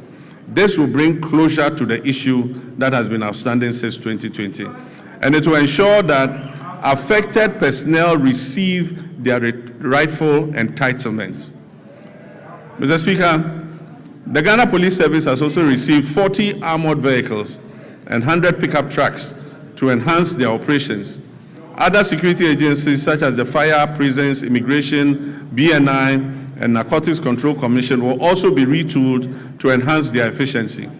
Mr. Speaker, let me take this moment to commend the IGP and his men for the recent major successes they are chalking in bringing dangerous criminals to justice. The trust of the Ghanaian people in their police service is rising again, and I urge you to keep up the standard.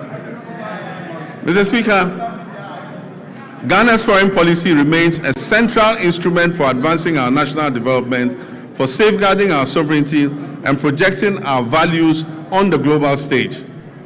At a time when the global environment is characterized by profound geopolitical shifts, economic uncertainty, climate-related challenges, and evolving security concerns within our sub-region, government has taken deliberate steps to ensure that Ghana's engagement with the world is purposeful, strategic, and responsive to the needs of our people.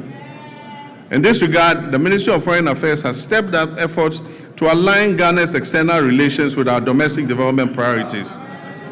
Mr. Speaker, in West Africa, Ghana continues to pursue a policy of good neighborliness, solidarity, and constructive cooperation with all countries in the sub-region.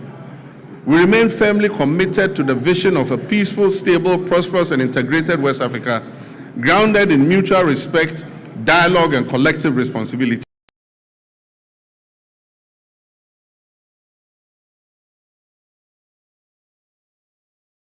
Particularly following their withdrawal from the Economic Community of West African States, ECOWAS. Ghana believes that continued dialogue and cooperation are indispensable to regional stability, and that disengagement only deepens our collective vulnerabilities. At the continental level, Ghana continues to play an active, principled, and forward-looking role in advancing the African Union's strategic priorities.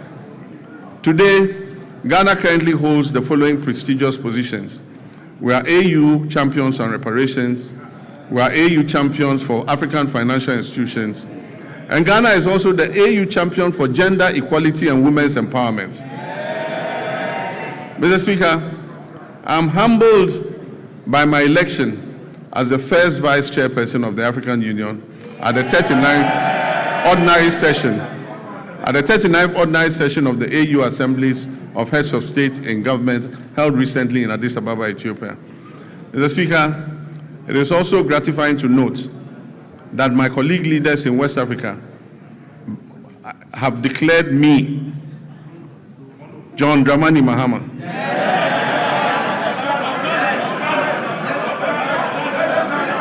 President of the Republic of Ghana and Commander-in-Chief of the Ghana Opposition. They have declared me unopposed, by the grace of God, sole candidate for the position of chairperson of the African Union when the rotating chairmanship returns to West Africa in 2027.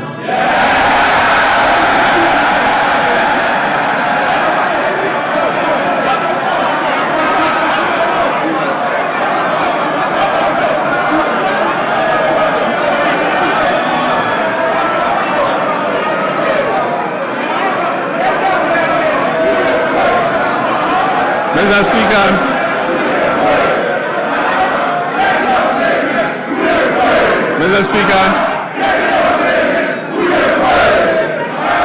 during the 80th session of the United Nations General Assembly, I raised Ghana's voice to call for a comprehensive reset of the United Nations to better reflect the current realities and particularly the role of Africa in global governance and fairness in international financial systems. In line with our multilateral commitments, Ghana announced plans to table a United Nations resolution that recognizes the transatlantic slave trade as the gravest crime against humanity, and promoting an agenda of acknowledgement, reparative justice, and cultural restitution. Mr. Speaker, I'll formally present this resolution, which has been endorsed and adopted by the African Union unanimously, to the UN in March of this year for consideration by the UN General Assembly. Mr. Speaker, passports have never been easier to acquire than under this regime. Mr. Speaker, the Foreign Ministry of Foreign Affairs has established 7 new passport application centers in Upper East, Oti, Ahafo regions, Bono East, Northeast, my own region, Savannah, and the Western North region. Mr. Speaker, with this expansion, all 16 regional capitals now host passport application centers, marking a major milestone in the decentralization of passport services. Mr. Speaker, to address systemic delays, the Ministry implemented a 24-hour passport production operation at the head office. This enabled the clearance of an inherited backlog of over 40,000 passport applications. As a result of these reforms, Ghana's passport administration now operates with 0 backlog, guaranteeing passport delivery within 15 working days. If you like, try it. Apply for a new passport. Within 15 days, you will receive your passport.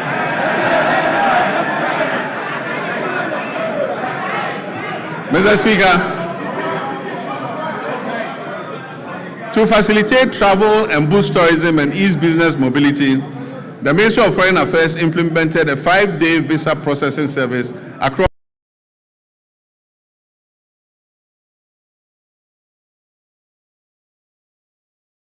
Currently, significant progress has been made in the design and procurement phase of a national e-visa platform with a targeted rollout plan for 2026. This means if you apply for visa, you apply online and the visa is approved online. You don't need to go to the Ghana embassy to apply. Ghana has also secured new visa waiver agreements with 11 countries to facilitate people-to-people exchange. It means for those 11 countries, Ghanaians don't need passports to go there. You just jump on the plane and appear there, and they'll allow you in. Mr. Speaker, to highlight Ghana's ongoing commitments to international solidarity, we made humanitarian donations to Jamaica, Cuba, Sudan, and Palestine to support disaster relief and conflict-related crises. These donations amounted to millions of cedis and included food, medicine, clothing, cocoa products, blankets, and mattresses, and plastic buckets. Mr. Speaker, I'm also pleased to report that remittances from our relatives abroad, the Ghanaian diaspora, reached a historic high of $7.8 billion in 2025. Mr. Speaker, this is the largest annual inflow ever recorded in Ghana's history. This reflects not only confidence in the Ghanaian economy, but the enduring patriotism of our citizens living and working abroad. Mr. Speaker, these remittances they bring back home support households, they finance education, they build homes, they provide seed money for businesses, and best of all, they stabilize our foreign exchange position. In many respects, our diaspora has become one of the country's most reliable development partners. Without contracts, conditionalities, or fanfare, they are easily one of our most reliable development partners. We must intentionally ensure that citizenship, rather than place of residence, determines one's right to serve the Ghanaian Republic. Ghanaians worldwide who pledge allegiance to this country of theirs and make substantial contributions to its development should not be barred from active participation in public affairs, including the opportunity to hold public office, provided there are appropriate measures to ensure loyalty and accountability. Mr. Speaker, I'm personally in support of the bipartisan bill currently before this House, seeking to address this matter. And it is my hope that it will be passed expeditiously so that our compatriots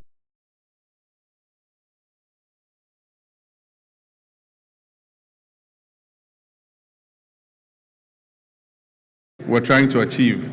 We're implementing many policies to develop our youth capacity and to create as many jobs as possible to address the major unemployment problem. All our youth activities and job creation programs are ongoing. In 2025, 10,887 young people were trained in entrepreneurship programs and job creation under the Terr0r program. In 2026, an additional 10,000 young people will receive similar support under the program.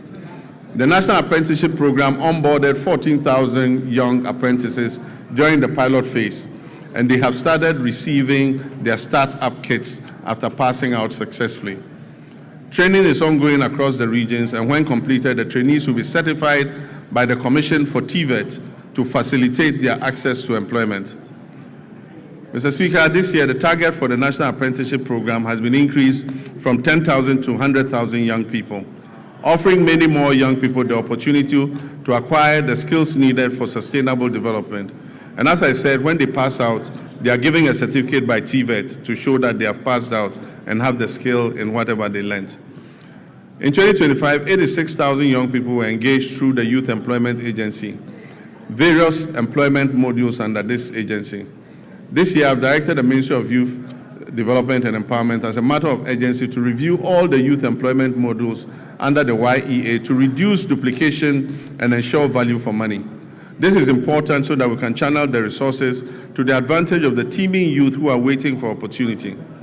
Mr. Speaker, the National Service Authority has signed an MOU with the Ministry of Defense to commence military training for 10,000 national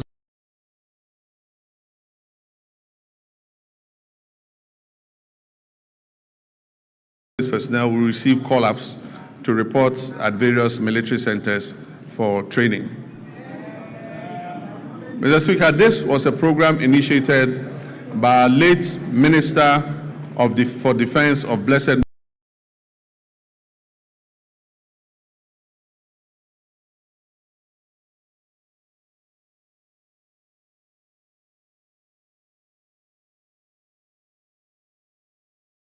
benefit of the personnel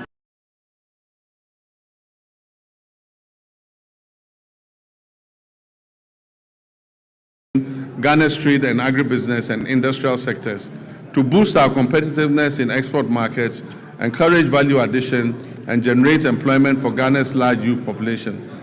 My recent visits with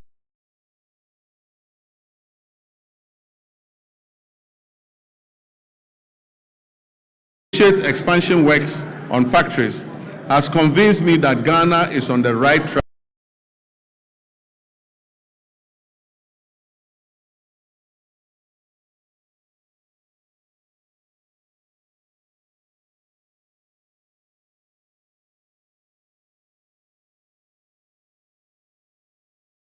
First step, we are collaborating with private sector to establish 3 new garment factories in Eastern Region, Central Region, and Bono East Region.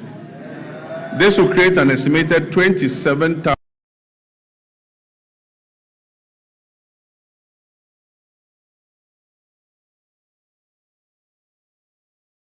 strategic investors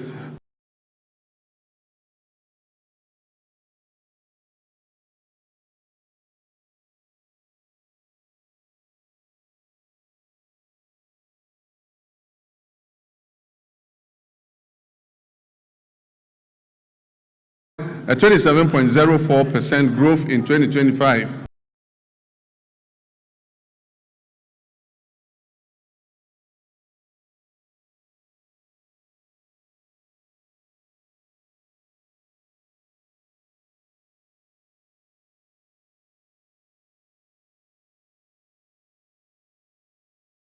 Export sector.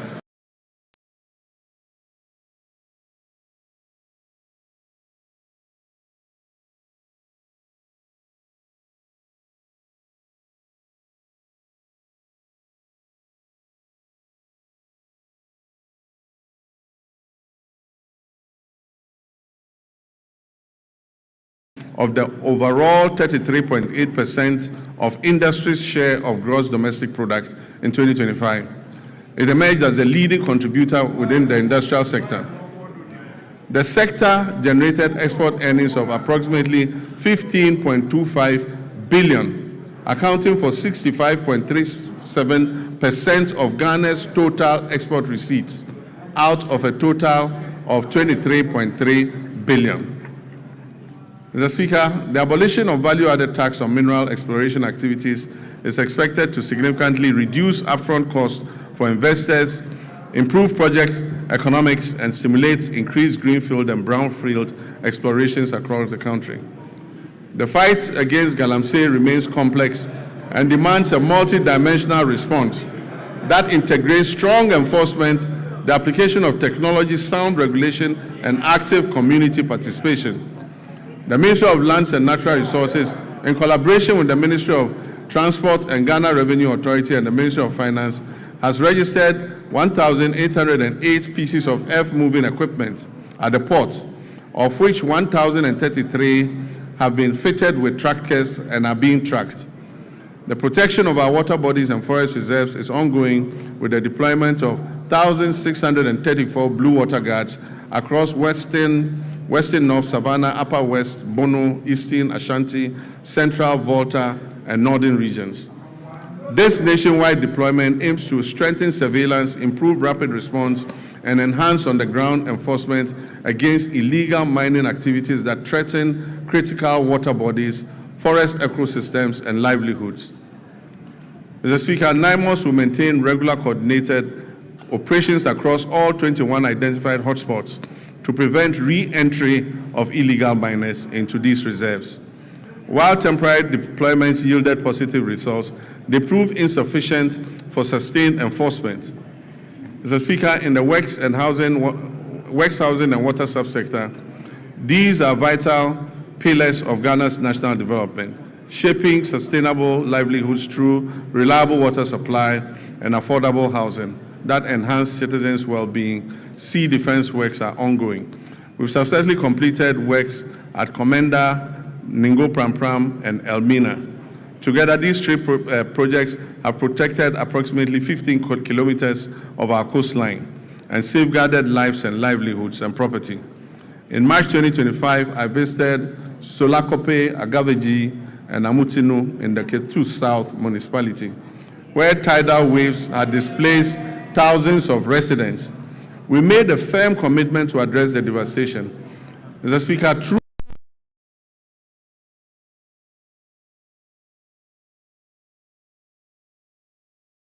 contract, and in August last year, I officially cut short to commence the project.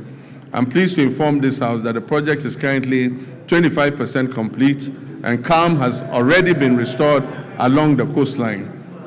Notwithstanding these actions, flooding remains a major infrastructural challenge in the country and a top priority for this government. A task force on flooding is in place and coordinating the national mitigation efforts against flooding. Ghana continues to grapple with housing deficit, currently estimated at over 1.8 million units. Some significant strides have been made in the housing sector. In line with government's earlier commitments to complete all ongoing housing initiatives, we have successfully concluded the joint venture arrangements which we inherited for the completion of the Saglemi housing project. The Attorney General is reviewing all related documentation to finalize and commence the project. When these projects are finished, it will increase the number of housing stock available. The TDC in Ghana is also steadily advancing work on 800 housing units under the Akpung Affordable Housing Project at Tema Community 26. To position TDC Ghana as a key player in Ghana's housing industry, I performed a sword cutting ceremony last year for what they call the Oxygen City Housing Project in Whole of all places. That project seeks to address Ghana's housing deficit by developing 1,000 affordable housing units. We've also continued with our resettlement housing efforts for the victims of the Akosombo Dam spillage, with 251 of the planned 1,010 housing units in critical housing zones already under construction. Collectively, these initiatives demonstrate government's continued resolve to expand access to affordable housing, strengthen urban planning, and provide relief to affected communities. Mr. Speaker, renewable water resources are estimated at about 54 billion cubic meters, with over 70% derived from the Volta River, which is shared among 6 riparian nations. We're implementing key interventions to expand and improve water services nationwide. So the following urban water supply projects are at various stages of completion. The Keta Water Works, the Winchi Water Supply Project, Sakandita Krade Water Supply Project. And I'm happy to announce that Anyako has good, clean drinking water today, and the Community Water and Sanitation Agency will commission the project next week. It will also serve the island community of Seva. We'll begin preparatory work on the Damango and Sunyani water supply expansion projects and seek to finalize all financing arrangements for other water supply projects in Tamale, Yendi, Techiman, and Takwa. Mr. Speaker, the Danish government has allocated grant support to improve water supply services in low-income and high-density areas in Wa and Bolgatanga, aiming to address water challenges and provide relief to vulnerable populations. Mr. Speaker, the following rural water supply projects are ongoing: Asankregwa, Sehiyoso, Duadaso, Kwemandamfa, Goso, Dwabing, Aveime, and Edumbamso. To strictly follow the resetting agenda and secure sufficient funding, the Ministry of Finance has allocated 6.3 billion Ghana cedis to the District Assembly's Common Fund.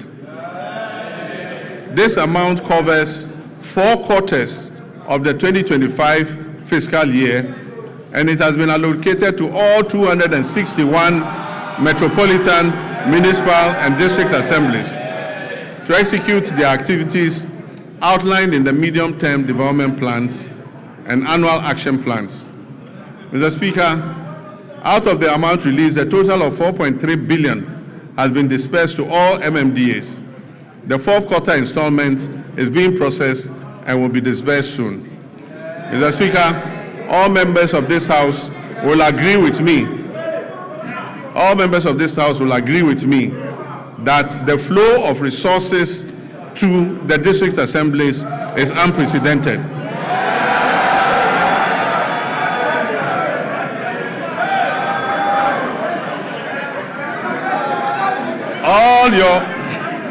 all your assemblies are receiving more money than they've ever received in several years.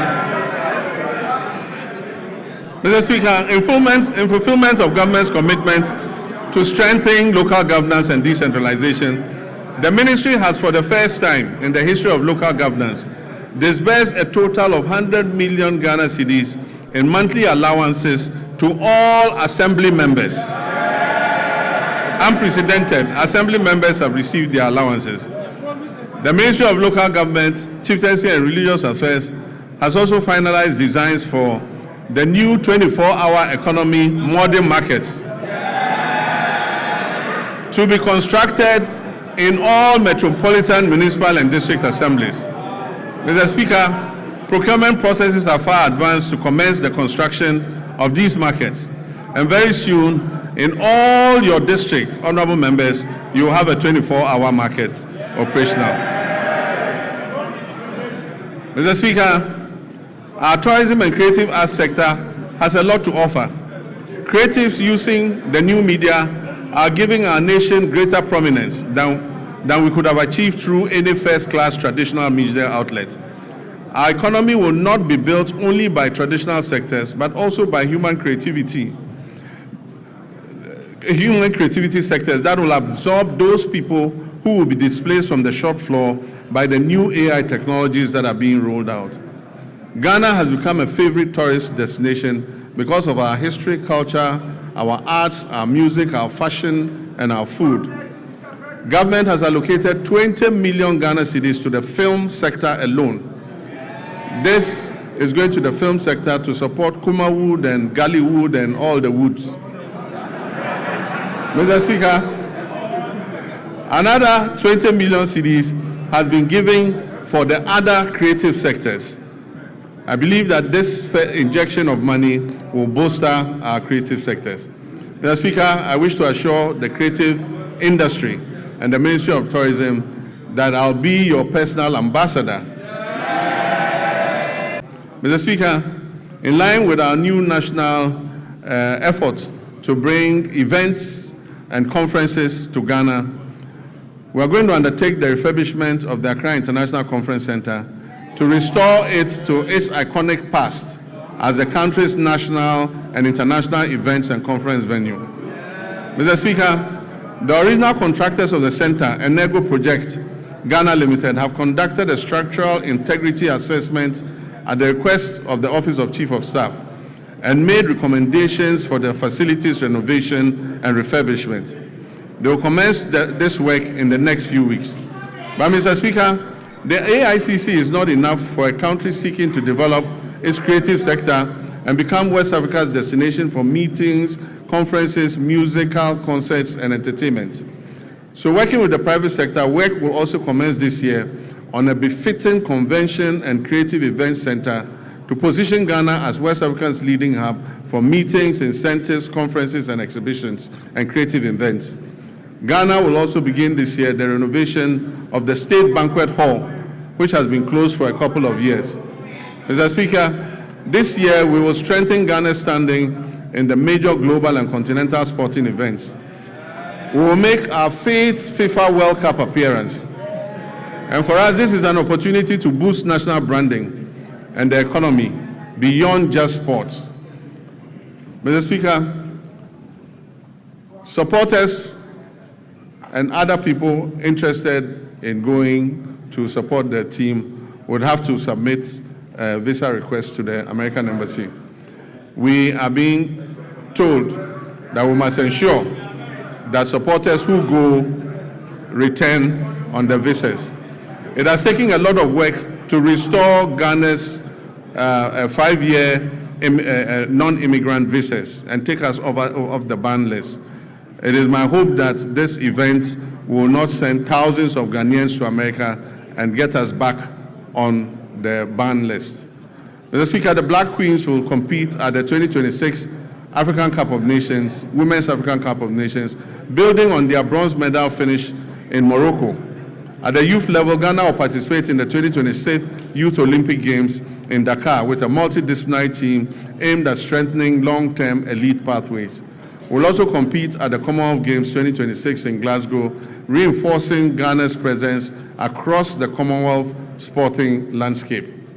Mr. Speaker, as a member of the Ghana Journalists Association, I've been deeply concerned about the abuses suffered by journalists at the hands of some of our errant security personnel. I've asked the leadership of the security agencies to take firm action and to reorient their men and women on the need to be accommodating to journalists who are only doing their job of keeping citizens informed. I've also been concerned about the state of our state-owned media, most of which have suffered from historical underfunding and grappling with deteriorating infrastructure and facilities. I recently toured these media houses to learn about their challenges at first hand, and we're currently putting together a revitalization plan to leverage their valuable assets and re-inject life into their operations. The reintroduction of the Media Development Fund is also being reconsidered to support the Ghanaian media. Mr. Speaker, as I conclude, during my recent trip to Zambia, we saw what a united Ghana can achieve on the global stage. A simple mislabeling of our culture could have reduced us to a punchline. Instead, we moved with speed and confidence. We corrected the record. We turned what was supposed to be ridicule into reach. We turned confusion into connection. We taught what could have been a negative social media trend into a handshake of friendship with our Zambian brothers and sisters. Mr. Speaker, for most people, that episode was just a fleeting social media frenzy. Yet it served a greater purpose. It showed a nation that understands its brand equity. It showed citizens aligned around a common identity. It showed a country that knows who we are and refuse to be defined by others. But let us be honest, unity in moments of cultural pride has proved easier than unity in moments of political disagreement. If we can mobilize that same collective resolve for our development agenda, we will see real progress.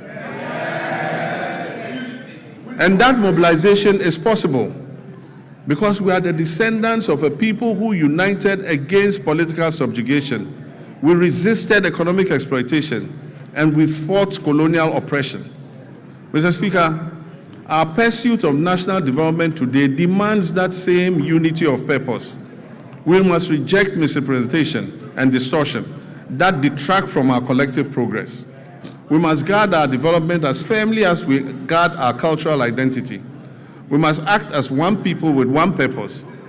Mr. Speaker, in public life, there is a simple maxim we're all very familiar with, and it says that the buck stops with the president. Mr. Speaker, I not only agree with this. Every day I hold office of president, I live by that statement that the buck stops with me. The ultimate responsibility for the direction of this nation rests with the office that I hold, and I'll never shirk that duty. But nation building is not merely a question of who provides the strategic direction and who bears the final responsibility. It is a long chain of efforts that carries intent into reality, from policy conception to laws enacted, to resources mobilized, to services delivered, to value created on farms, in workshops, in classrooms, in markets, and in enterprises across our land. Mr. Speaker, it is here that the strength of a people reveals itself. It is in the countless acts of competence, integrity, and industry by citizens of every calling whose work turns national purpose into lived reality. Mr. Speaker, while the bulk may stop with me, the work of nation building goes beyond that. Through the labor, enterprise, and civic spirit of millions of Ghanaians whose daily efforts give policy life. Mr. Speaker, I will continue to carry the weight of final accountability. And I ask in equal measure that our citizens bring their full measure of energy, skills, and patriotism to the common task of advancing our country. That is how nations are built. That is how economies grow. No policy can substitute for civic duty. No program can replace the quiet discipline with which millions of Ghanaians sustain their families, serve their communities, and carry this republic forward each day. Mr. Speaker, we are sometimes tempted to judge our nation only by our failures and our difficulties. But the country is not defined solely by its difficulties. It is defined by the choices its people make in response to those difficulties. Repeatedly through our history, Ghanaians have chosen steadiness over despair, cooperation over division, and purpose over cynicism. That is the deeper strength on which our future rests. We faced testing moments before, and we have overcome them. We've gone periods of economic strain, transitions that have demanded much from our citizens and our public servants alike. And Mr. Speaker, there's an African proverb that says, however long the night is, the dawn will break. Mr. Speaker, the dawn is breaking for Ghana. The moment we are in requires not only endurance, but also action. It reminds us that renewal belongs to those who prepare for the morning, while others still speak of and look back at the darkness. For Ghana today, that dawn is not a promise we must recite. It is a reality we must build into our institutions, into our economy, and in the ethics of responsibility we pass on to the next generation. So let us live each day mindful that the Republic is larger than any one political party, any office, any individual. This Republic belongs equally to the farmer, the trader, the teacher, the nurse, the artisan, the entrepreneur, the parliamentarian, and the young citizen, and the elderly retired personnel. Mr. Speaker, each of these people has a stake in our nation, and each one has a duty.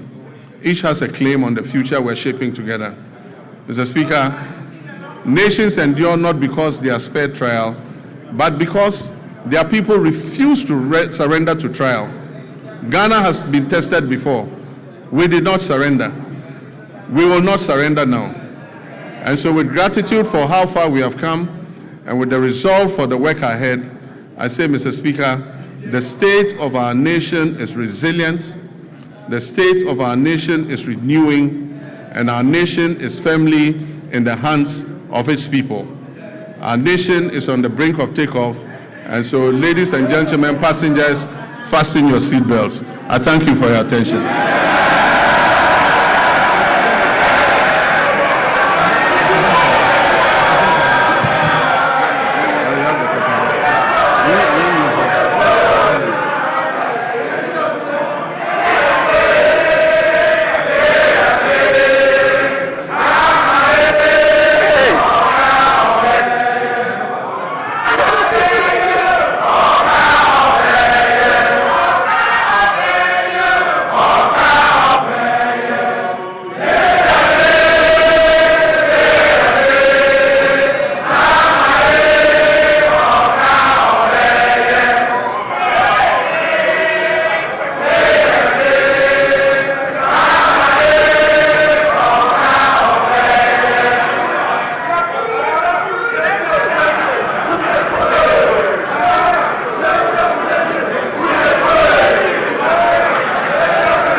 Honorable members.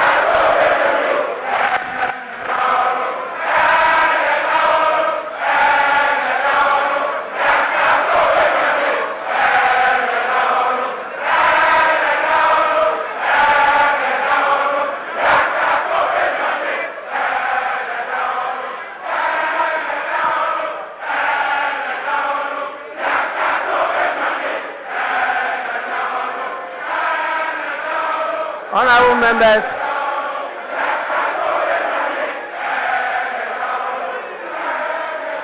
Honorable members.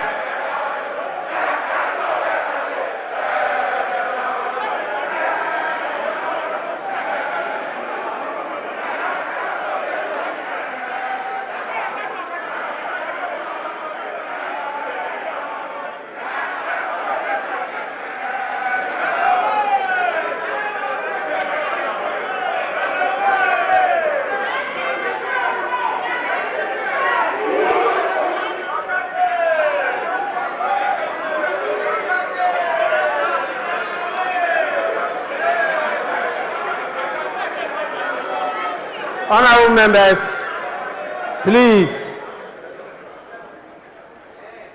Honorable members,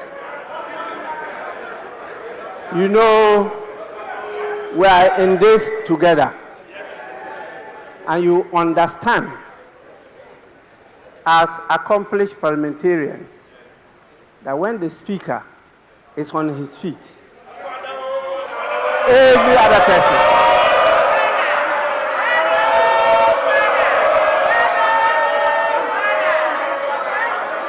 please, you don't only resume your seats, but you also keep silent. Honorable members, before I convey the gratitude of the House to His Excellency the President for the message, permit me to acknowledge some more senior patriots who are with us here today. We have the leader of the People's National Convention in the person of Bernard Mona. We also have the leader of the All People's Congress, APC, in the person of Hassan Abdullahi Ayaraga. And we have my senior brother, the former flag bearer of the Convention People's Party, Ivor Robina Greenstreet, also with us here. Please, you are all warmly welcome. Honorable members, in accordance with Standing Order 72, Rule 4, I convey to His Excellency, the President of the Republic of Ghana, the gratitude of the House for the address. Honorable members, again, in accordance with the practice of this House, a formal communication will be forwarded to His Excellency the President after the House has thoroughly debated this message. So His Excellency will hear from us.